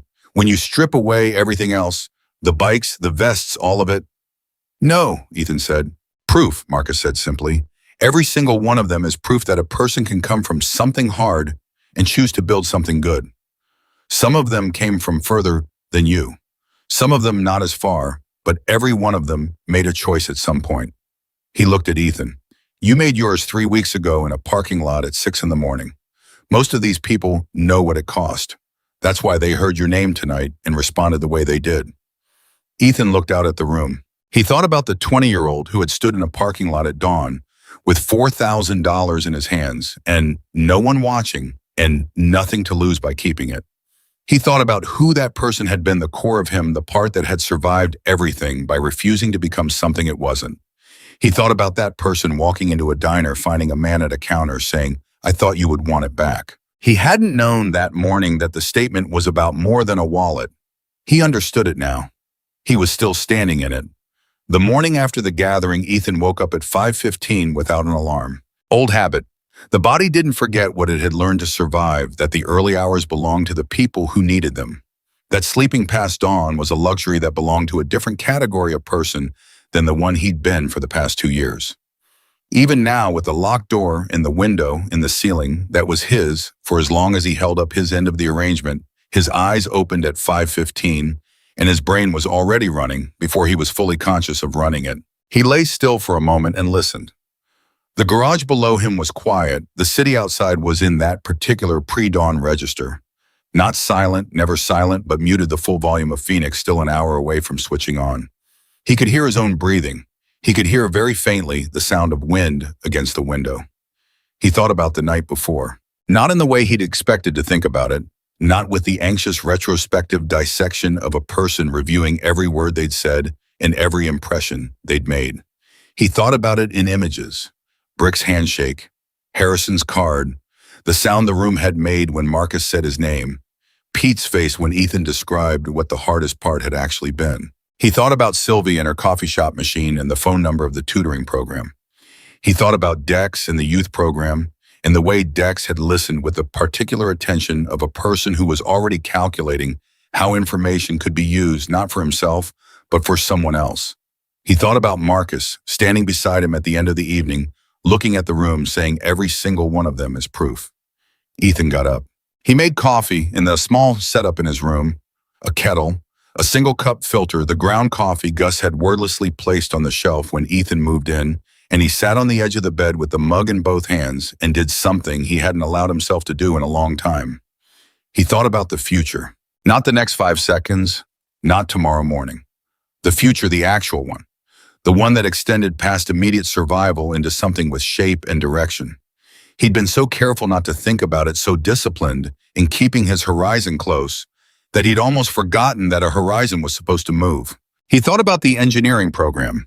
2 years in, the specific coursework he'd completed, the specific points at which he'd been genuinely good at something, and had known it, not hoped, not been told, but actually felt the particular internal certainty of a person doing the thing they're built to do. He thought about what it would take to go back. Not this semester, not in the immediate term, but at some point. What it would require, what the path looked like. He was 20 years old. He said it to himself like it meant something because it did. He said it because he'd spent so long existing in a state that felt permanent, that had the psychological weight of permanent, even when he'd known intellectually it wasn't that he needed to remind himself of the arithmetic. 20 years old, 60 years of functional life ahead of him if things went normally, more if they went well. He'd lost 2 years. He'd lost them to circumstances that had started beyond his control and then, at some point, had shifted to something he'd chosen: the pride, the isolation, the refusal to ask for what he needed. 2 years out of 60. He sat with that for a while. The future didn't feel like a threat this morning. It felt like a space he was allowed to enter. Not without difficulty. He wasn't naive about what it would cost, the work and the time and the rebuilding of things that didn't rebuild quickly or easily. But he'd done the hardest version of that work already, alone with nothing. Doing it now was something with the garage with Gus, with the phone numbers in his pocket, and Marcus at the end of a call felt like an entirely different category of challenge. He thought about his family. He thought about them carefully, the way you think about a wound that's healed enough to touch but not enough to put full pressure on. His mother, his sister.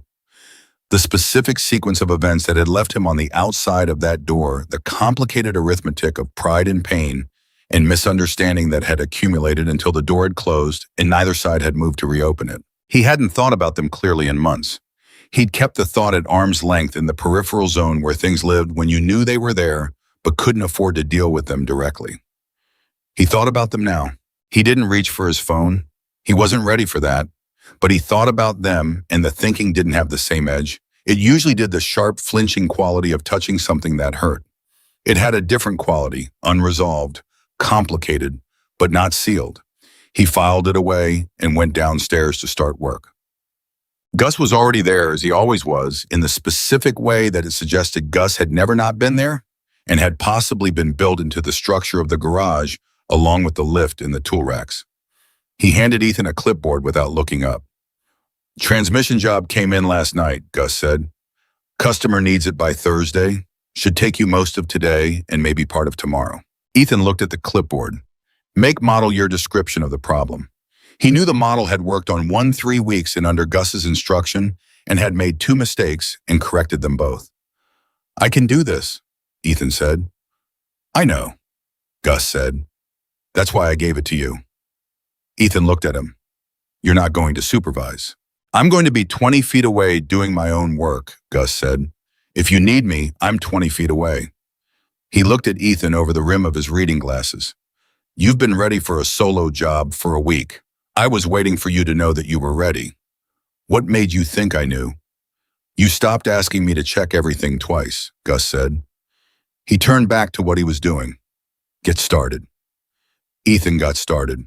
The transmission job took him 9 hours with a 30-minute break for lunch, a sandwich from the place 2 blocks over that had started putting his order together when they saw him come through the door, which was the kind of small municipal recognition that hit differently when you'd spent years being invisible. He worked steadily, carefully, with the focused attention that had always been his natural mode when the material in front of him was mechanical rather than social. Twice during the day, he ran into something he wasn't certain about and went to Gus.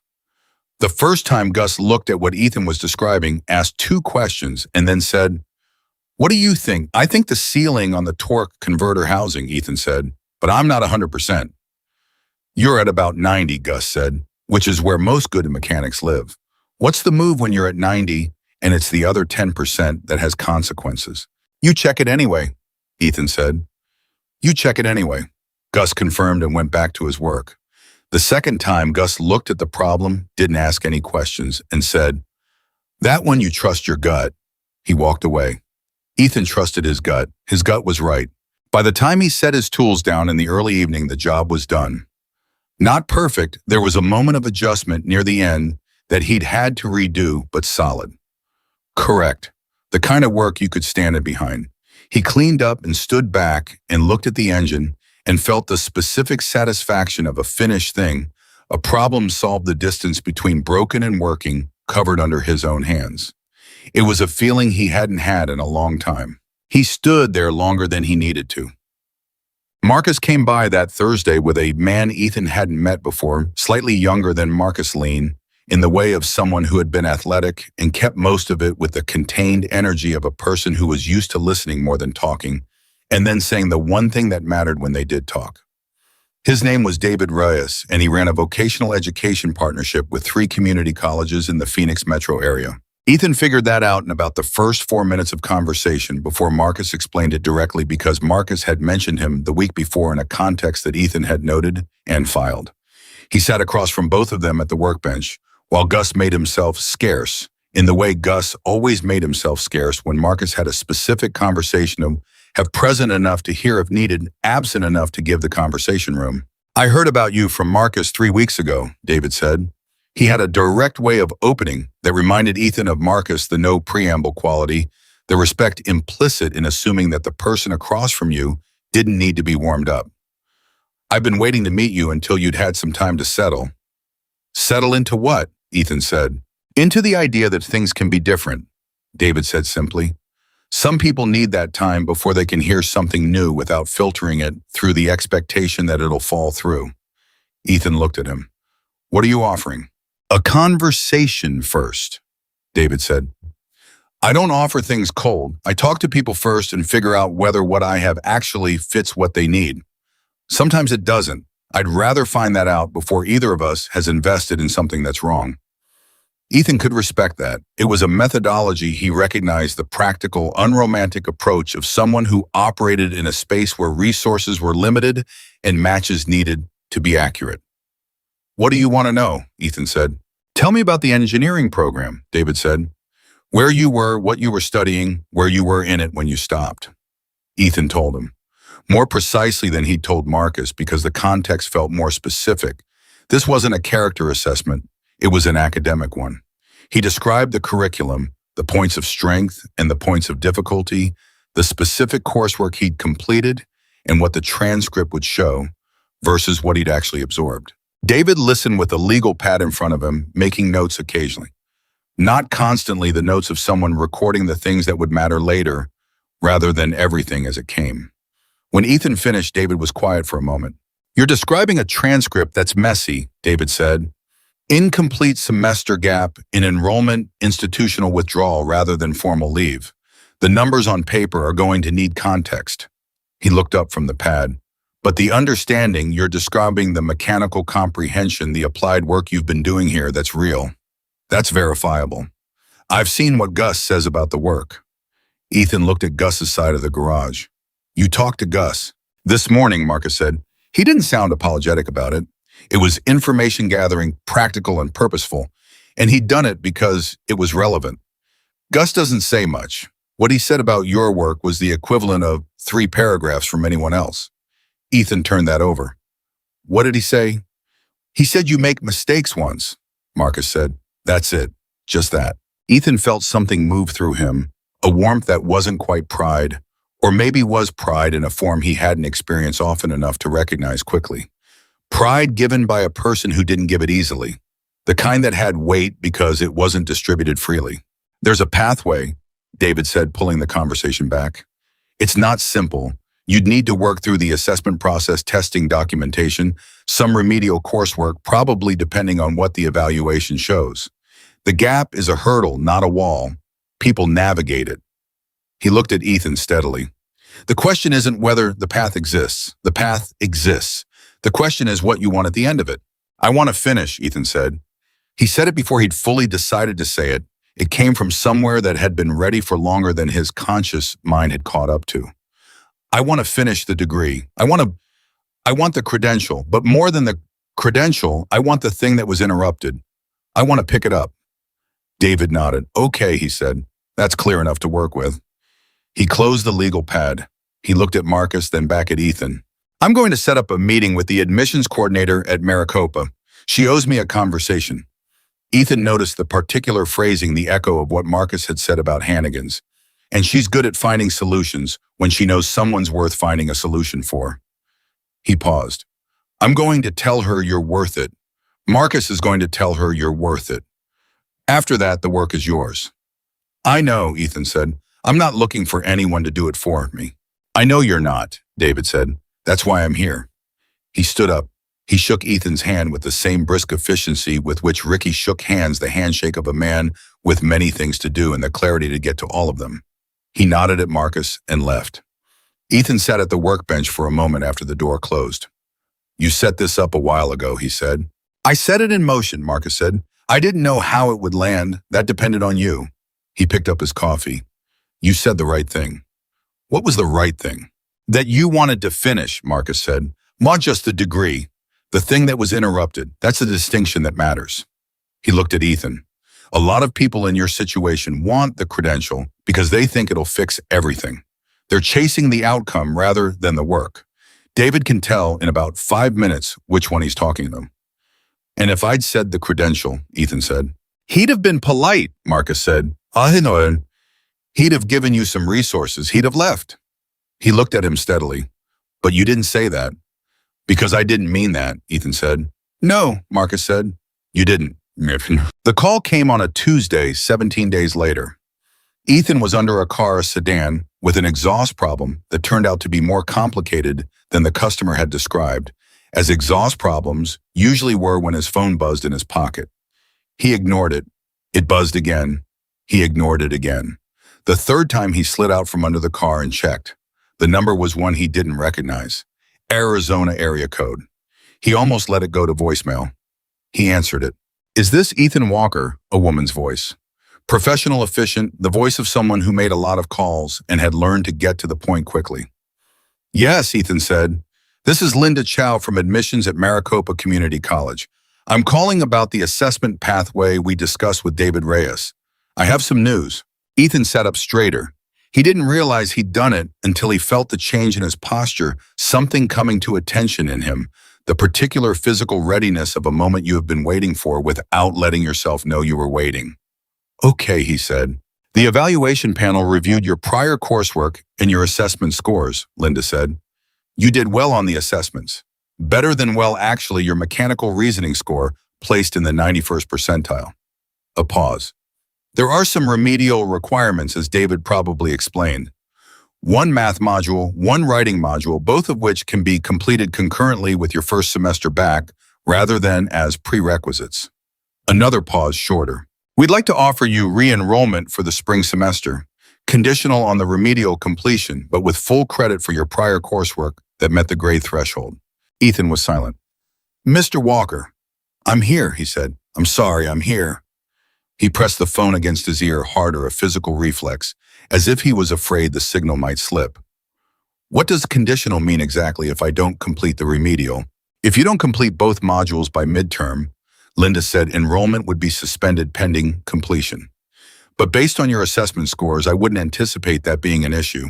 The modules are calibrated for significantly lower starting competency than you've demonstrated." She paused. "You're not starting from nothing, Mr. Walker. You're resuming. That's a different position." Something in Ethan's chest released. Not dramatically, no shaking, no flood of emotion, nothing that would have looked significant from the outside. Just a quiet release, the specific sound of a held breath finding its way out. "Thank you," he said. "When do I need to respond by?" "End of the month gives you time to decide and submit the enrollment paperwork." A pause, and then something shifted slightly in her voice, a small departure from the professional efficiency, something more human underneath it. "David told me your situation, the background of it." She paused. "I want you to know that you earned this through the assessment process, not through who advocated for you. Oh, the scores stand on their own." "I know," Ethan said, and he did. He needed to know that. He needed the line to be clear between what had been open for him and what he'd walked through on his own. "Good luck," Linda said. "Thank you," Ethan said. He sat on the garage floor for a moment after the call ended, his back against the car. He'd been working under his phone in his lap. The garage sounds went on around him, the particular ambient noise of machinery and effort, and he sat in the middle of it and felt the news settle. Spring semester, re-enrollment, full credit for prior work. He got up. He went to find Gus. Gus was at his workbench doing something precise with a component that required his full attention. He looked up when Ethan appeared. "Maricopa called," Ethan said. "Spring semester, re-enrollment." Gus looked at him for a moment. He nodded once slowly with the weight of a man for whom a single nod contained a significant amount of information. "Good one," he said. He went back to his work. Ethan stood there for a second. "That's it, good." Gus looked up again. There was something in his face that wasn't quite a smile. Gus's face didn't do smiles in the conventional sense, but was in the territory adjacent to one. "What else do you want me to say?" "I don't know," Ethan said. It's a big thing." "It is," Gus said. "And you earned it. So good." He held Ethan's gaze for a moment. "That's a full sentence from me, son. Don't undersell it." Ethan almost laughed. He felt the laugh rise in him and didn't suppress it. Let it come out into the quiet of the garage, and it sounded unfamiliar in his own ears. Not because he never laughed, but because this one came from somewhere unguarded, somewhere that had been closed for a long time and had opened without him exactly deciding to open it. He called Marcus from the room that evening. Marcus answered on the second ring. "Maricopa called," Ethan said. "I know," Marcus said. "Linda texted David, and David texted me about 20 minutes ago." "Of course she did," Ethan said. How do you feel? Marcus said. Not how did it go, he already knew how it went. How do you feel? Ethan sat with the question for a moment, the actual question, rather than the reflexive answer. Like something got unstuck, he said. Like a thing I'd stopped believing it was possible just became possible again, and I don't know what to do with that yet. You don't have to do anything with it tonight, Marcus said. Tonight it just gets to be true. Yeah, Ethan said, a pause. Marcus, Ethan said, yeah, I need to tell you something.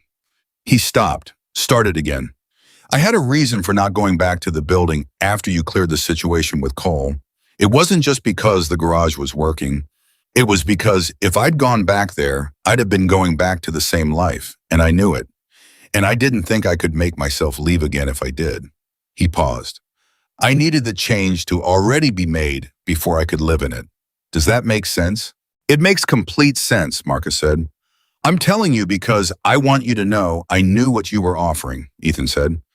When you offered the garage, I knew it wasn't just a bomb. I knew what it actually was, and I took it knowing that.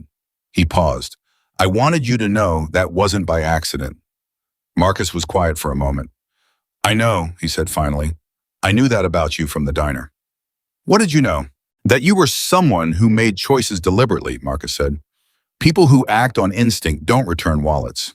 They either take them or they don't, and whichever one they do it fast because they're not thinking about it. You thought about it. You stood there in that parking lot and you thought about every single thing that money meant, and you still made the other choice. He paused. That's not instinct. That's character. Character is a choice, and someone who makes that choice once under those circumstances makes it again. A pause.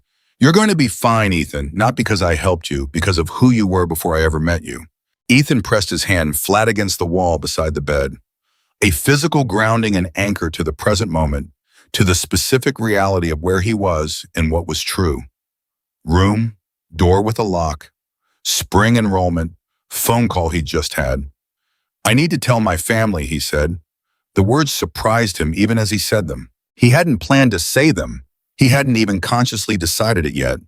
But sitting on the edge of the bed with the future suddenly something he could see, rather than something he was trying not to look at. Directly, it was the first thing that had risen to the surface, not triumphantly, not as a victory he wanted to report, just as the next honest thing. Your family, Marcus repeated. Not a question, an acknowledgement. My mother, Ethan said. My sister, he paused. We haven't talked in a long time. It's complicated. There's stuff I'm not ready to fully unpack yet. But you're going to reach out, Marcus said. I think so, Ethan said.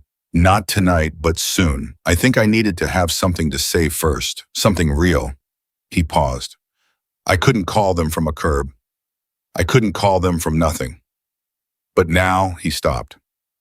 Now you have something, Marcus said. Now I'm someone, Ethan said. And the distinction felt important in a way he couldn't fully articulate, but felt completely. Not something he'd always had something. He'd had his character. He'd had the wallet he returned and the choice he made. But being someone, being a person with a room and a bomb and a spring enrollment in a community that knew his name, that was what made the call possible. Not to impress anyone, not to show them he'd won something. To simply say, I am here, I'm still me, and here's where I am. When you're ready, Marcus said, you know where I am. I know, Ethan said. So the twist arrived on a Thursday evening in the form of a single question that rearranged everything Ethan thought he understood about why Marcus had done any of this. It wasn't dramatic. It wasn't announced. It arrived in the middle of a conversation about something else entirely, the way the most significant things often did, embedded in the ordinary, easy to miss, if you weren't paying the specific kind of attention that Ethan had learned to pay to everything Marcus said. They were sitting in the garage after hours, the work done, the space quiet in the particular way it got quiet in the evenings, still smelling like oil and metal, the lights lower, the temperature dropping in a way that Phoenix in November did slowly, and then all at once. Marcus had stopped by late, which was unusual, and they'd been talking about the spring enrollment details, about the schedule, about how to structure the work at the garage around coursework without losing ground in either direction.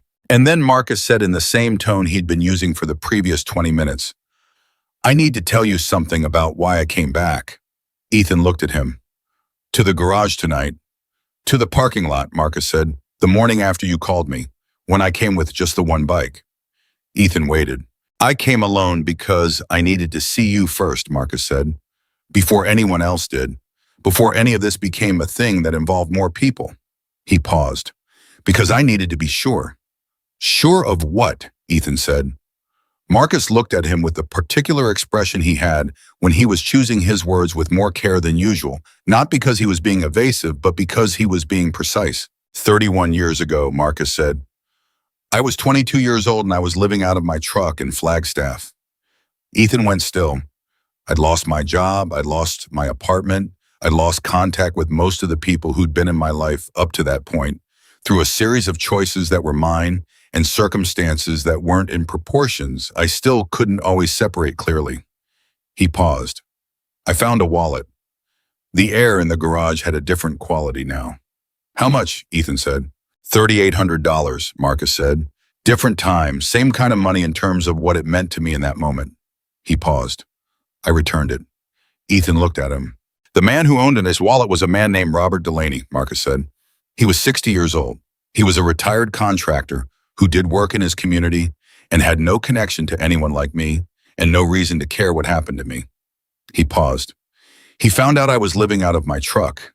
He offered me a place to stay. He helped me find work. He introduced me to people who became important to me and who are still important to me decades later. He paused again. He changed my life. Not by finding me, by having me find him.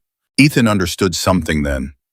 Something that landed differently from anything Marcus had said before because it wasn't instruction or information or the practical transmission of what was needed. It was revelation. The revelation of the specific shape of a debt. You've been paying it forward, Ethan said. Robert told me, Marcus said that someday someone would find my wallet, that someday I'd be on the other side of it, and that when that happened, I'd know what to do. He looked at Ethan. I've been waiting 31 years. You thought about him when I came into the diner, Ethan said. Not a question. From the second I saw the wallet in your hand, Marcus said, I knew. Not who you were exactly, but what the moment was. He paused. I'd been carrying it for 31 years, Ethan, the specific debt of it, and then you walked in. Ethan pressed his hands flat on the workbench. The surface was cool and solid under his palms. Does Robert know about me? I called him that night, Marcus said. On the night you returned the wallet and after I left at the diner. His voice shifted not much, but enough to hear it. He's 81 now, still sharp, still the same man. A pause. He cried on the phone. He tried not to, but he didn't quite manage it. Ethan felt his own throat tighten. He said to tell you something, Marcus said. Tell me some, Ethan said. He said the choice you made in that parking lot is already the best thing you'll ever do. Everything from here is the reward for it. Marcus met his eyes. He said he's been waiting to deliver that message for 31 years. He said he's glad it was someone worth delivering it to. Ethan couldn't speak for a moment. He tried to find words and couldn't find any that were sufficient, nothing that matched the size of what he just heard. The 31 years of it. Robert Delaney at 81 crying on the phone. The specific chain of it, wallet to wallet, choice to choice, stranger to stranger, across 3 decades and hundreds of miles, landing finally here in a garage in Phoenix at 10 o'clock on a Thursday evening. There was never going to be a version where you didn't help me, Ethan said finally. No, Marcus said. There wasn't.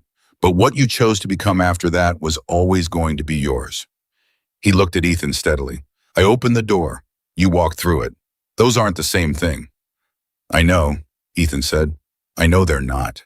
They sat with that for a moment, the weight of it, the particular specific weight of understanding the full shape of something that had seemed in the beginning like a coincidence and turned out to be, in the most literal possible sense, a chain, a human chain. Link added to link by the choices of individual people who had decided each in their own worst moment that their integrity was the last thing they were going to give up. Robert Delaney, Ethan said. Robert Delaney, Marcus confirmed. I'd like to meet him someday, Ethan said. Marcus looked at him, something in his face, the tight, controlled face of a man who had spent decades not showing too much, opened slightly, just enough. I'll make that happen, he said. He wants to meet you too. Ethan nodded. He looked down at the workbench at his hands on the cool metal surface. He thought about Robert Delaney at 22, living out of a truck in Flagstaff with $3,800 in his hand and no one watching. He thought about the choice that had been made. He thought about the chain that had come from it, the long, invisible chain of it, stretching through 3 decades and 2 men and landing here. He thought about all the links that existed because of a single moment. He thought about all the links that didn't yet exist. He was 20 years old. He had 60 years of decisions ahead of him. He thought about what chains he might build. The first snow of the season didn't reach Phoenix. It never did. But something in the air changed in December, a shift in the quality of the cold that made the mornings feel different, more deliberate, like the city was taking itself more seriously for a few weeks before remembering it was Phoenix and going back to being relentless. Ethan noticed it on a Monday morning when he stepped out of the garage side door at 5:45 with his coffee and stood in the alley for a moment just breathing. The air had a clarity to it, a sharpness. He'd lived outside in weather far worse than this, had felt cold in ways that a Phoenix December couldn't touch, but he'd never paid attention to the good version of it. The version where you were standing inside a life that fit you and stepping briefly into the cold and then stepping back in. That distinction between cold you were trapped in and cold you were just visiting was one of those differences so total that people who'd never crossed it had no frame for understanding it. He stood there for 60 seconds. Then he went back inside and started the day. The enrollment paperwork for Maricopa had been submitted 2 weeks prior. Confirmed processed his student number, reassigned the prior transcripts, pulled and evaluated and annotated in the way that institutional records got annotated when someone was resuming rather than beginning. He had an advisor now, a woman named Dr. Patricia Ewan, who ran the mechanical engineering pathway and who had called him personally 3 days after his enrollment was confirmed to introduce herself and ask him one question. "What do you want to be good at?" she'd said. "Not what do you want to do, not what are your career goals. What do you want to be good at?" Diagnostic work, Ethan had said immediately. Understanding why something fails. Not just fixing it, but knowing the failure so well that you can prevent it before it happens. He'd paused. Systems thinking. The way one thing affects another thing affects another thing. The chain of it. That's a very specific answer for someone who hasn't been in a classroom in 2 years, Dr. Ewan had said. "I've been in a garage," Ethan said. "It's the same classroom with different furniture."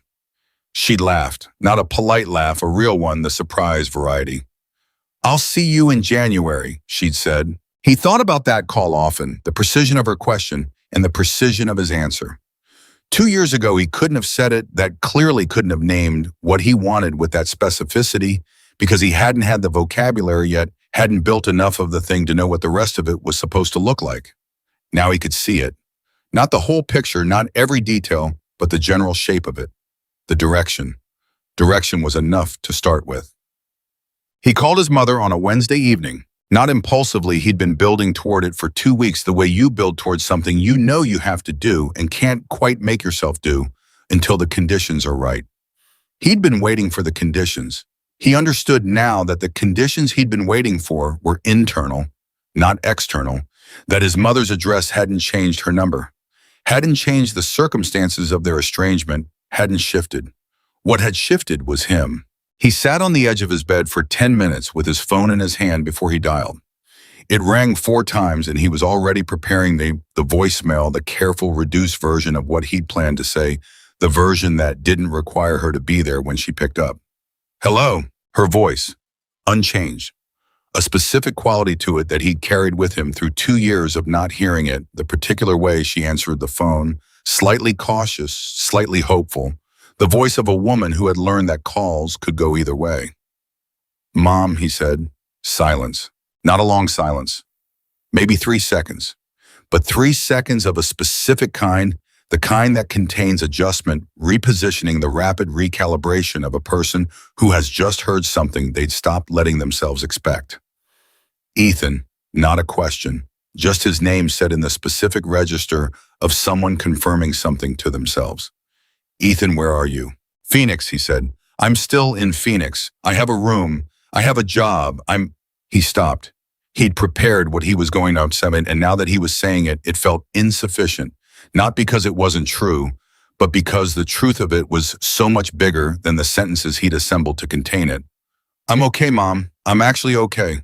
Another silence. Shorter. How long, she said. Her voice had changed slightly. Something in it had moved. How long have I been okay, or how long has it been since we talked? Both, she said. A while on the second one, he said. More recently on the first. He heard her breath, a long, unsteady exhale, the kind that people do when they've been holding something without knowing they were holding it. Your sister is going to want to call you, his mother said.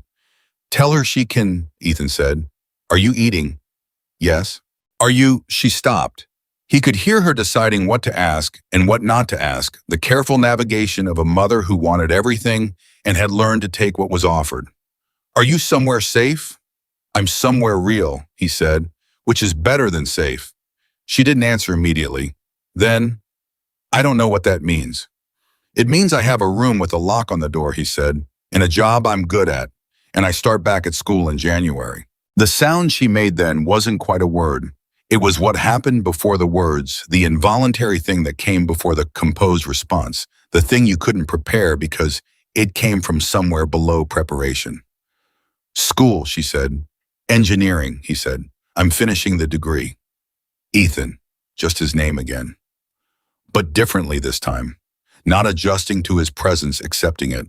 The specific sound of someone opening a door they'd been afraid to open. They talked for 47 minutes. He knew the length because he checked afterward the way you check the length of something that felt both much shorter and much longer than it actually was while you were inside it. They talked about what he'd been through, not the entire shape of it, not the worst of it, but enough.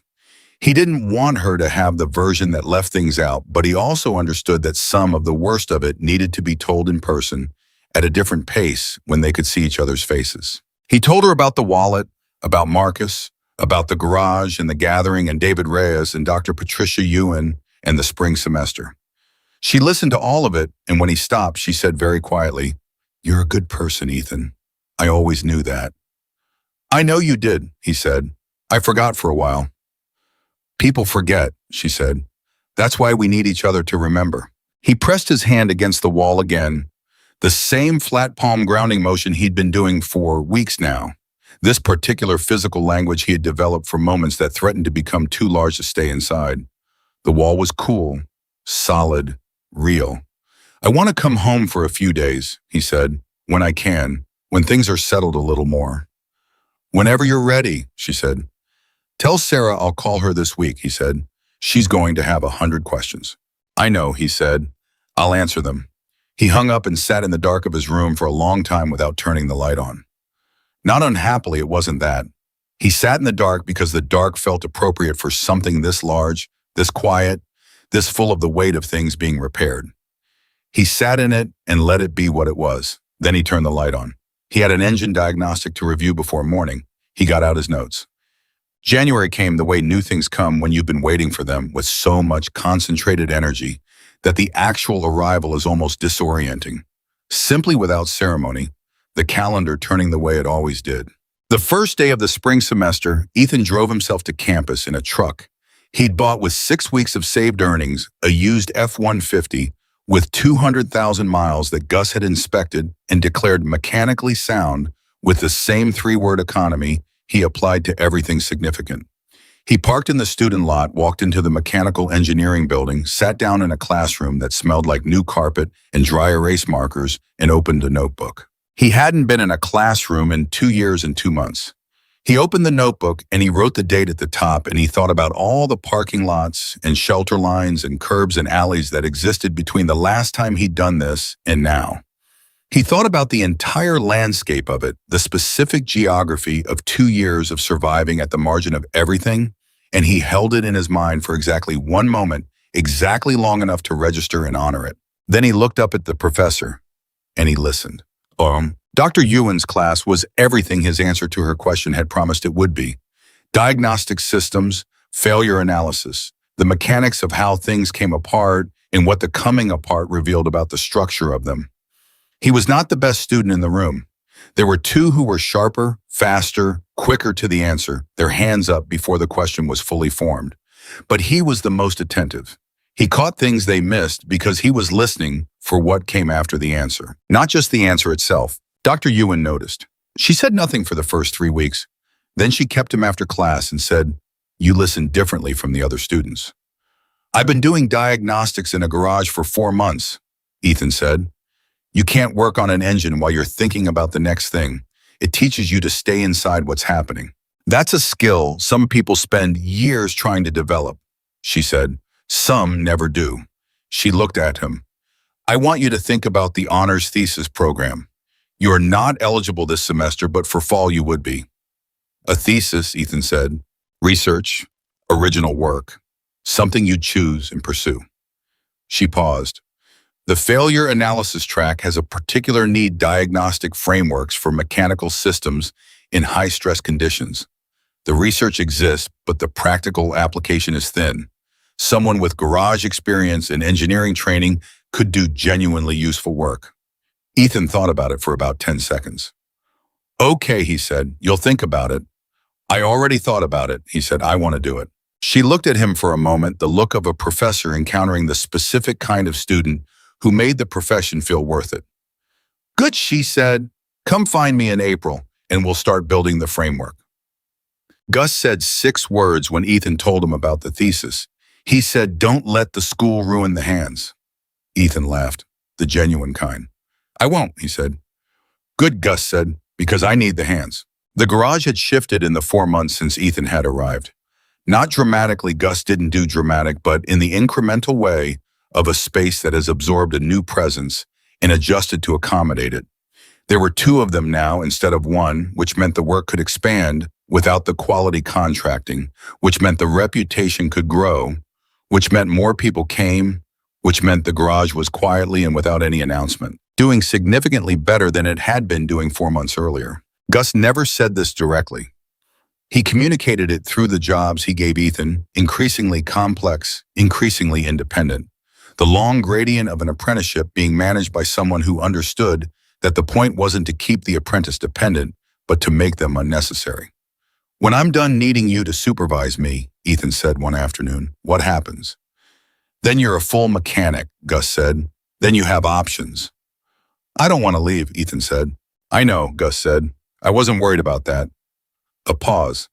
"Options aren't the same as leaving.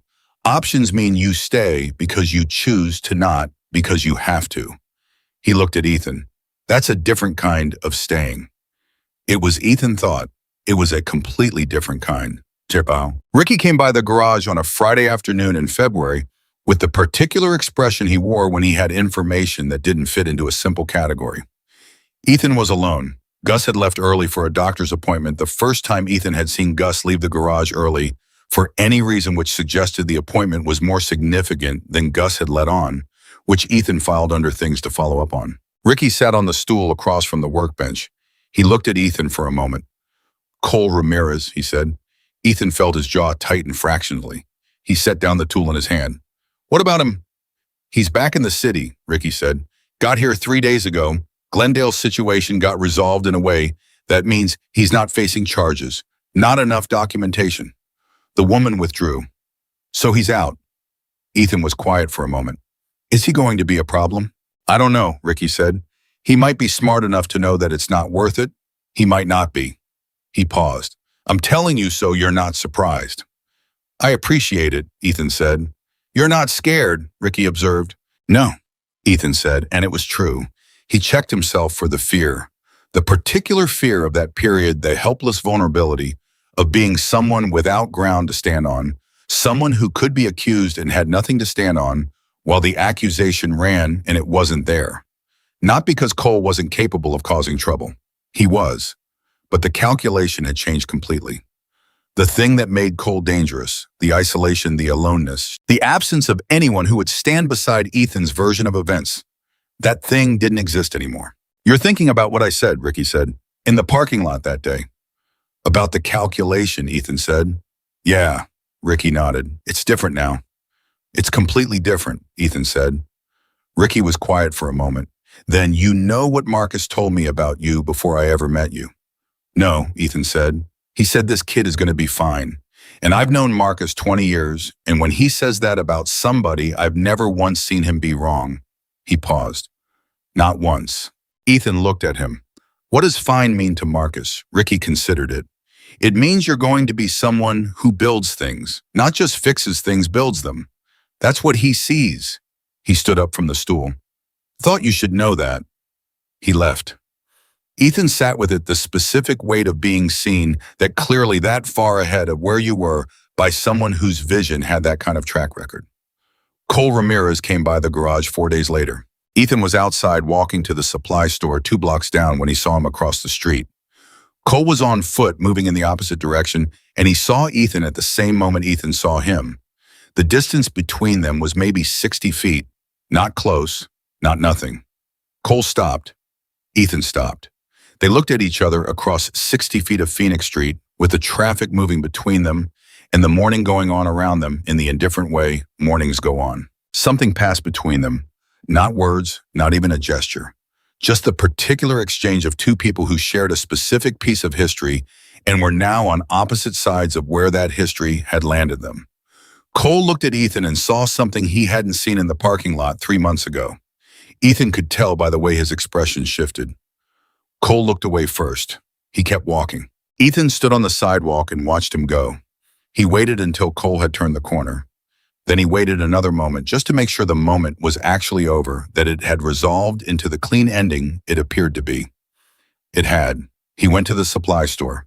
He got what he needed. He came back. He never saw Cole Ramirez again. Marcus called on a Tuesday evening in March and said, "Robert wants to meet you." Ethan's heart did something immediate and physical. A quick, hard contraction, followed by a warmth that spread outward from it. He'd thought about Robert Delaney many times since the Thursday night in the garage when Marcus had told him the full shape of the story.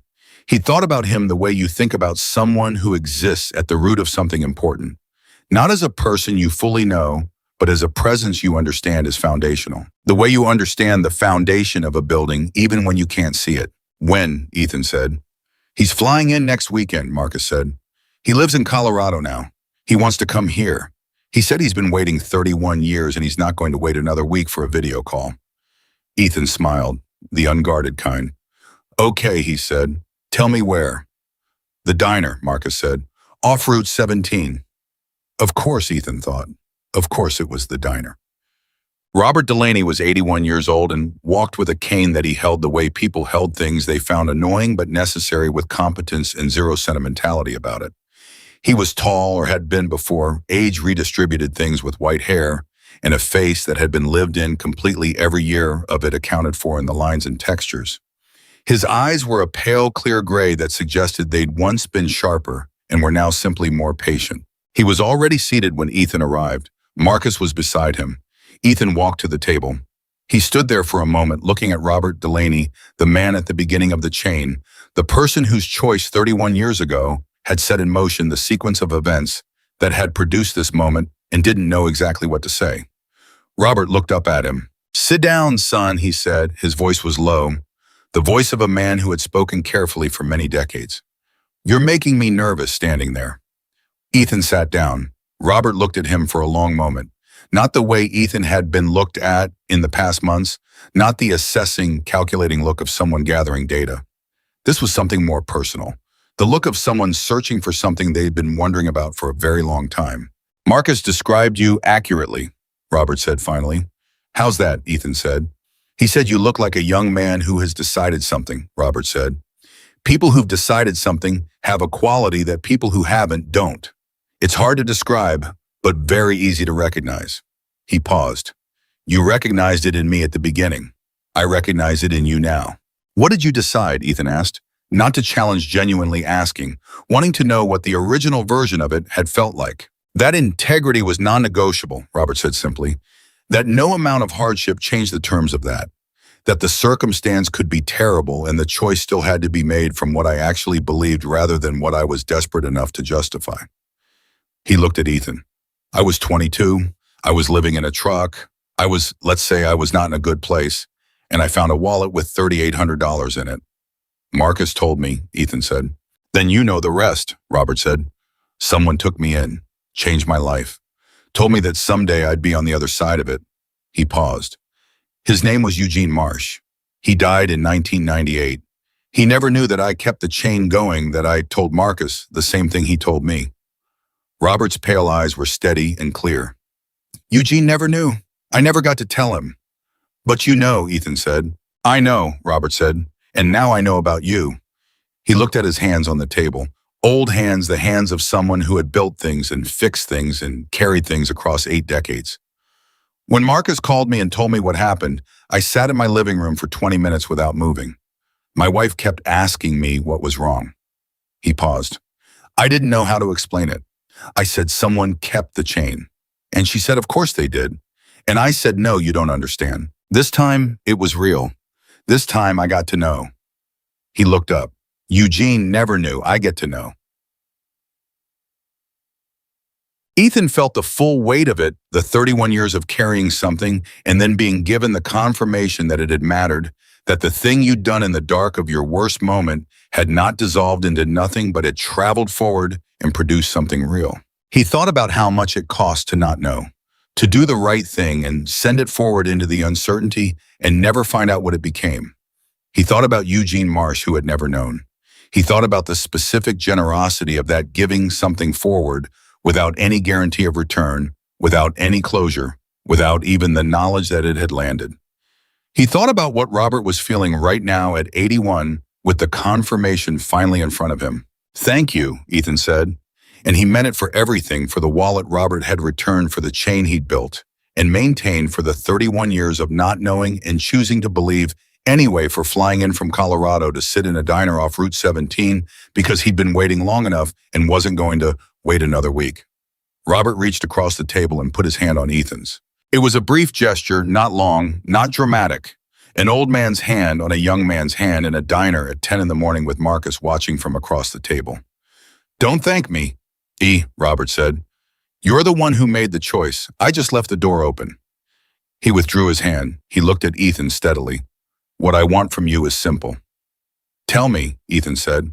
Keep going, Robert said. Not for me, not for Marcus, not because anyone will see it or give you credit for it.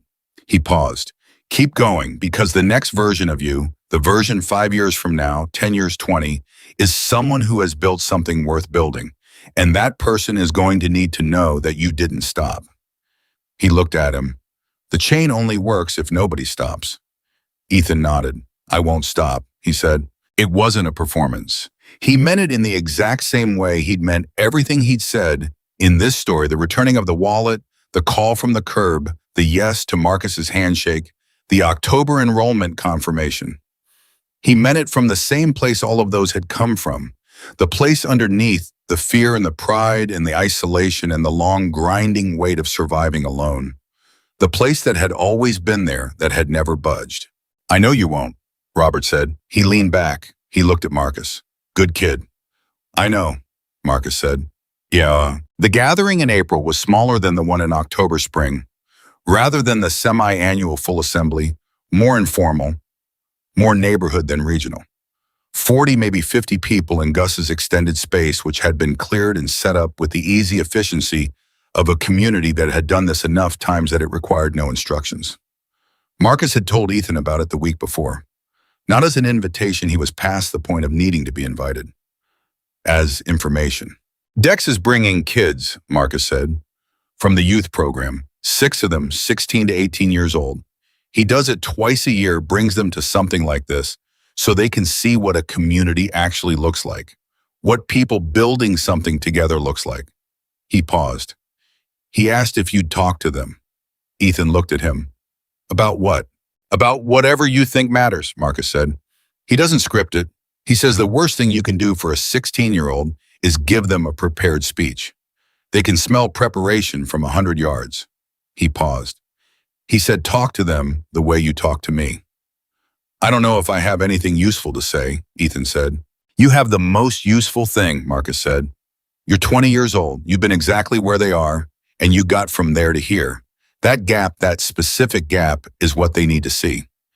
Ethan thought about it.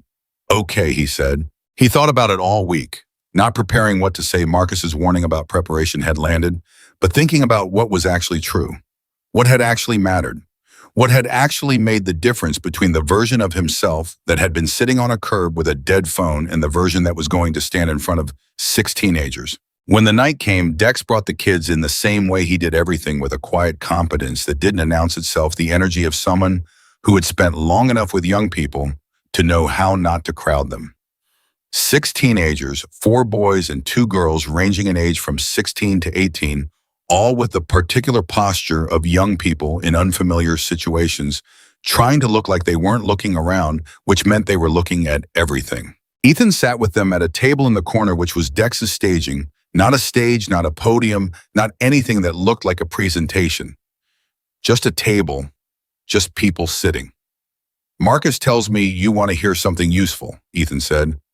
The 18-year-old, a boy named Jordan, with the watchful eyes of someone who'd learned early to evaluate rooms, said, "Marcus told us you were homeless."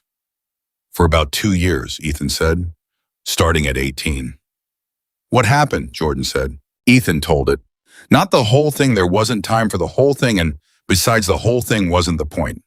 He told the shape of it, the falling apart, the falling through the gaps, the specific sequence of choices and circumstances that had combined to put him on the street. He didn't make it dramatic.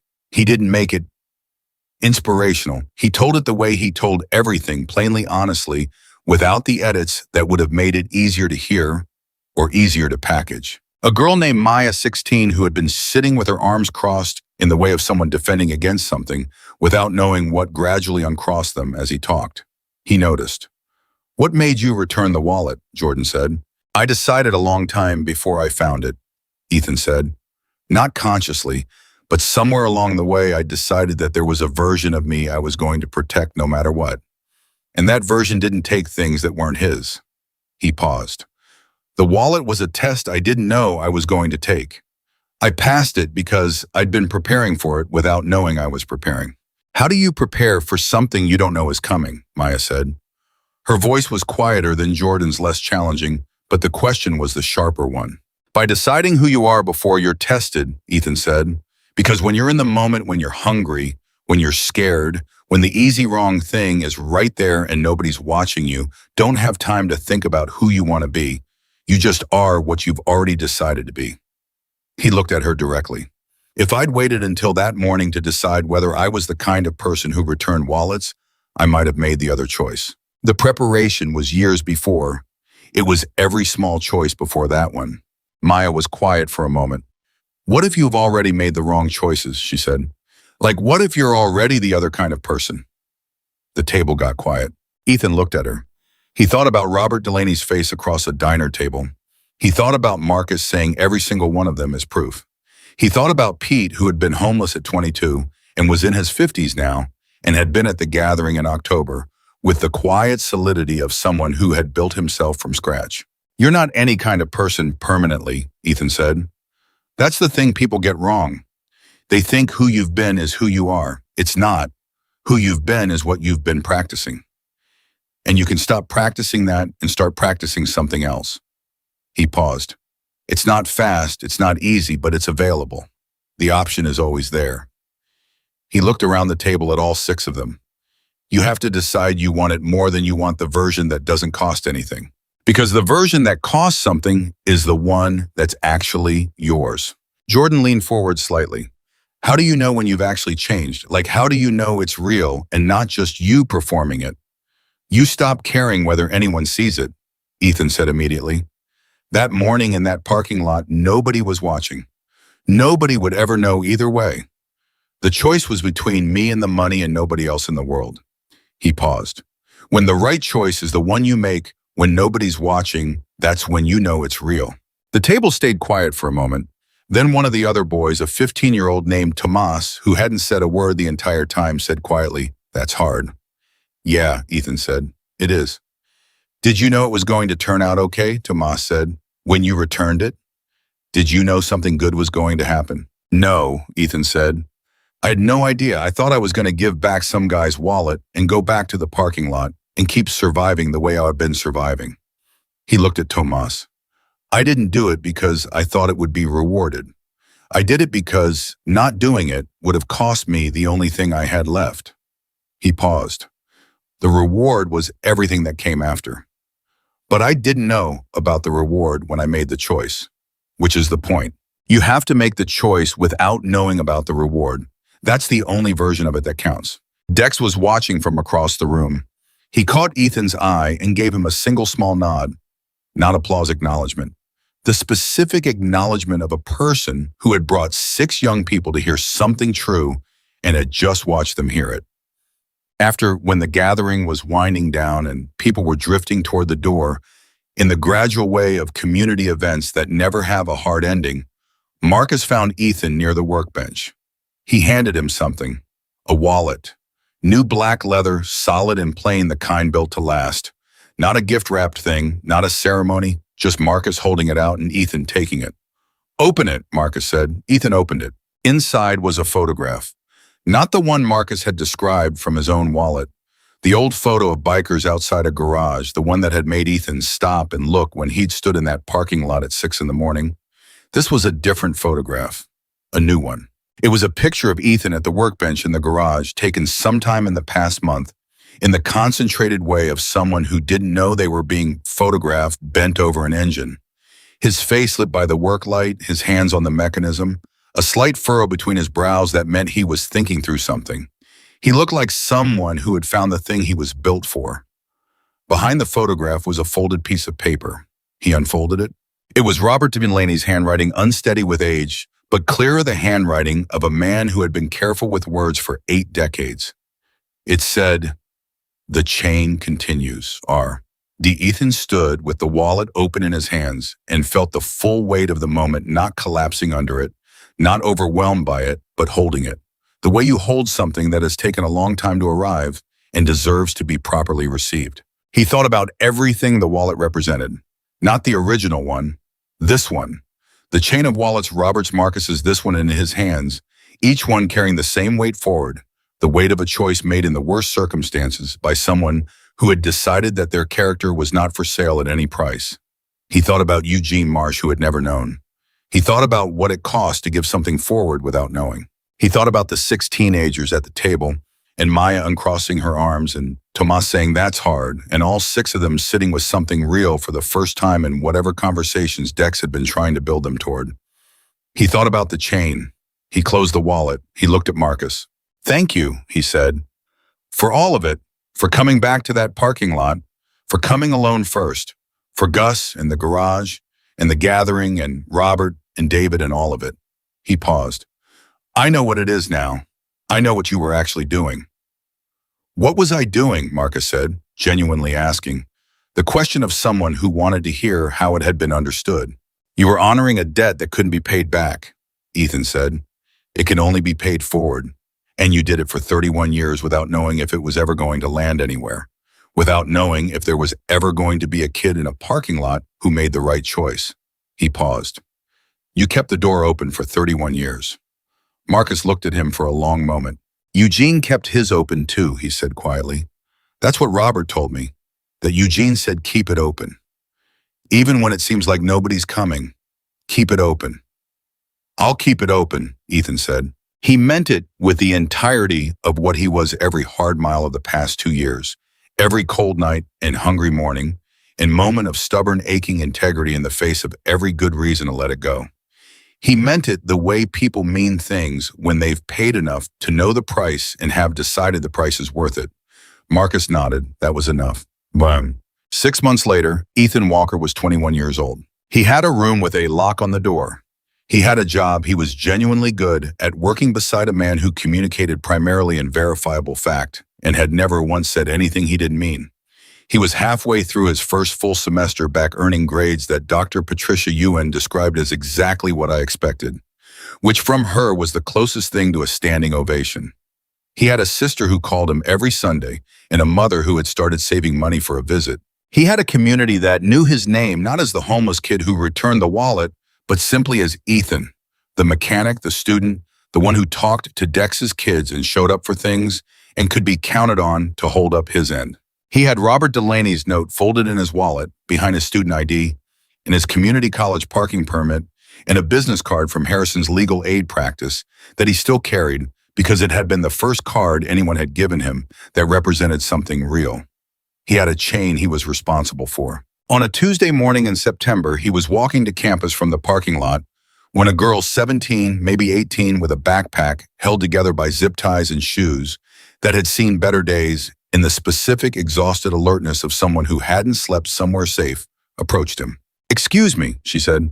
Her voice was careful, calibrated to take up the minimum amount of space. The voice of someone who had learned to ask for things as if they expected to be told no. "I found something. I don't know what to do with it." She held out a wallet. Ethan stopped. He looked at the wallet. He looked at her. He understood immediately and completely what was happening, not with surprise, with recognition. The specific bone-deep recognition of someone who has stood in this exact place before and knows every detail of it. "Where'd you find it?" he said. "Parking lot," she said. She nodded toward the campus lot behind them. "It was beside one of the motorcycles. I think it fell." Ethan looked at the wallet. He thought about the amount of money that might be in it and what that amount meant to a girl with zip-tied straps and those shoes, and how long she must have stood there before deciding to ask someone for help instead of making the other choice. She'd made the right choice. She just needed someone to confirm it. He took out his phone and called Marcus. "I need your help with something," he said when Marcus answered. "Where are you?" Marcus said. "Campus parking lot," Ethan said. "There's a girl here. She found a wallet." A pause, a brief one. "I'm 20 minutes out," Marcus said. "Take your time," Ethan said. He looked at the girl who was watching him with the wary, assessing look of someone who had learned to gather information quickly from the way people responded to them. "We're not going anywhere." He ended the call. He looked at the girl. "What's your name?" he said. "Cass," she said, cautious, still calibrated to take up minimum space.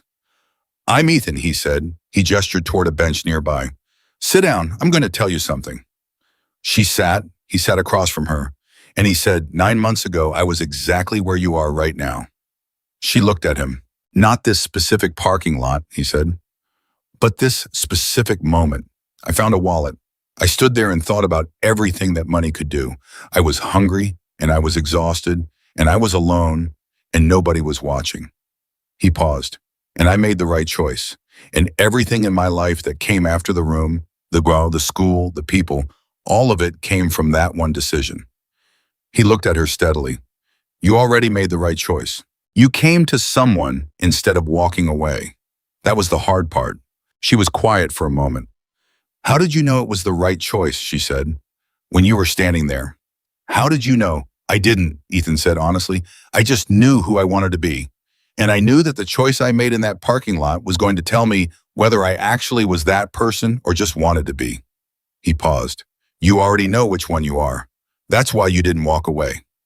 She looked at the wallet in her hands. She looked at Ethan. "Is someone coming?" she said. "Yes," Ethan said. "Someone's coming."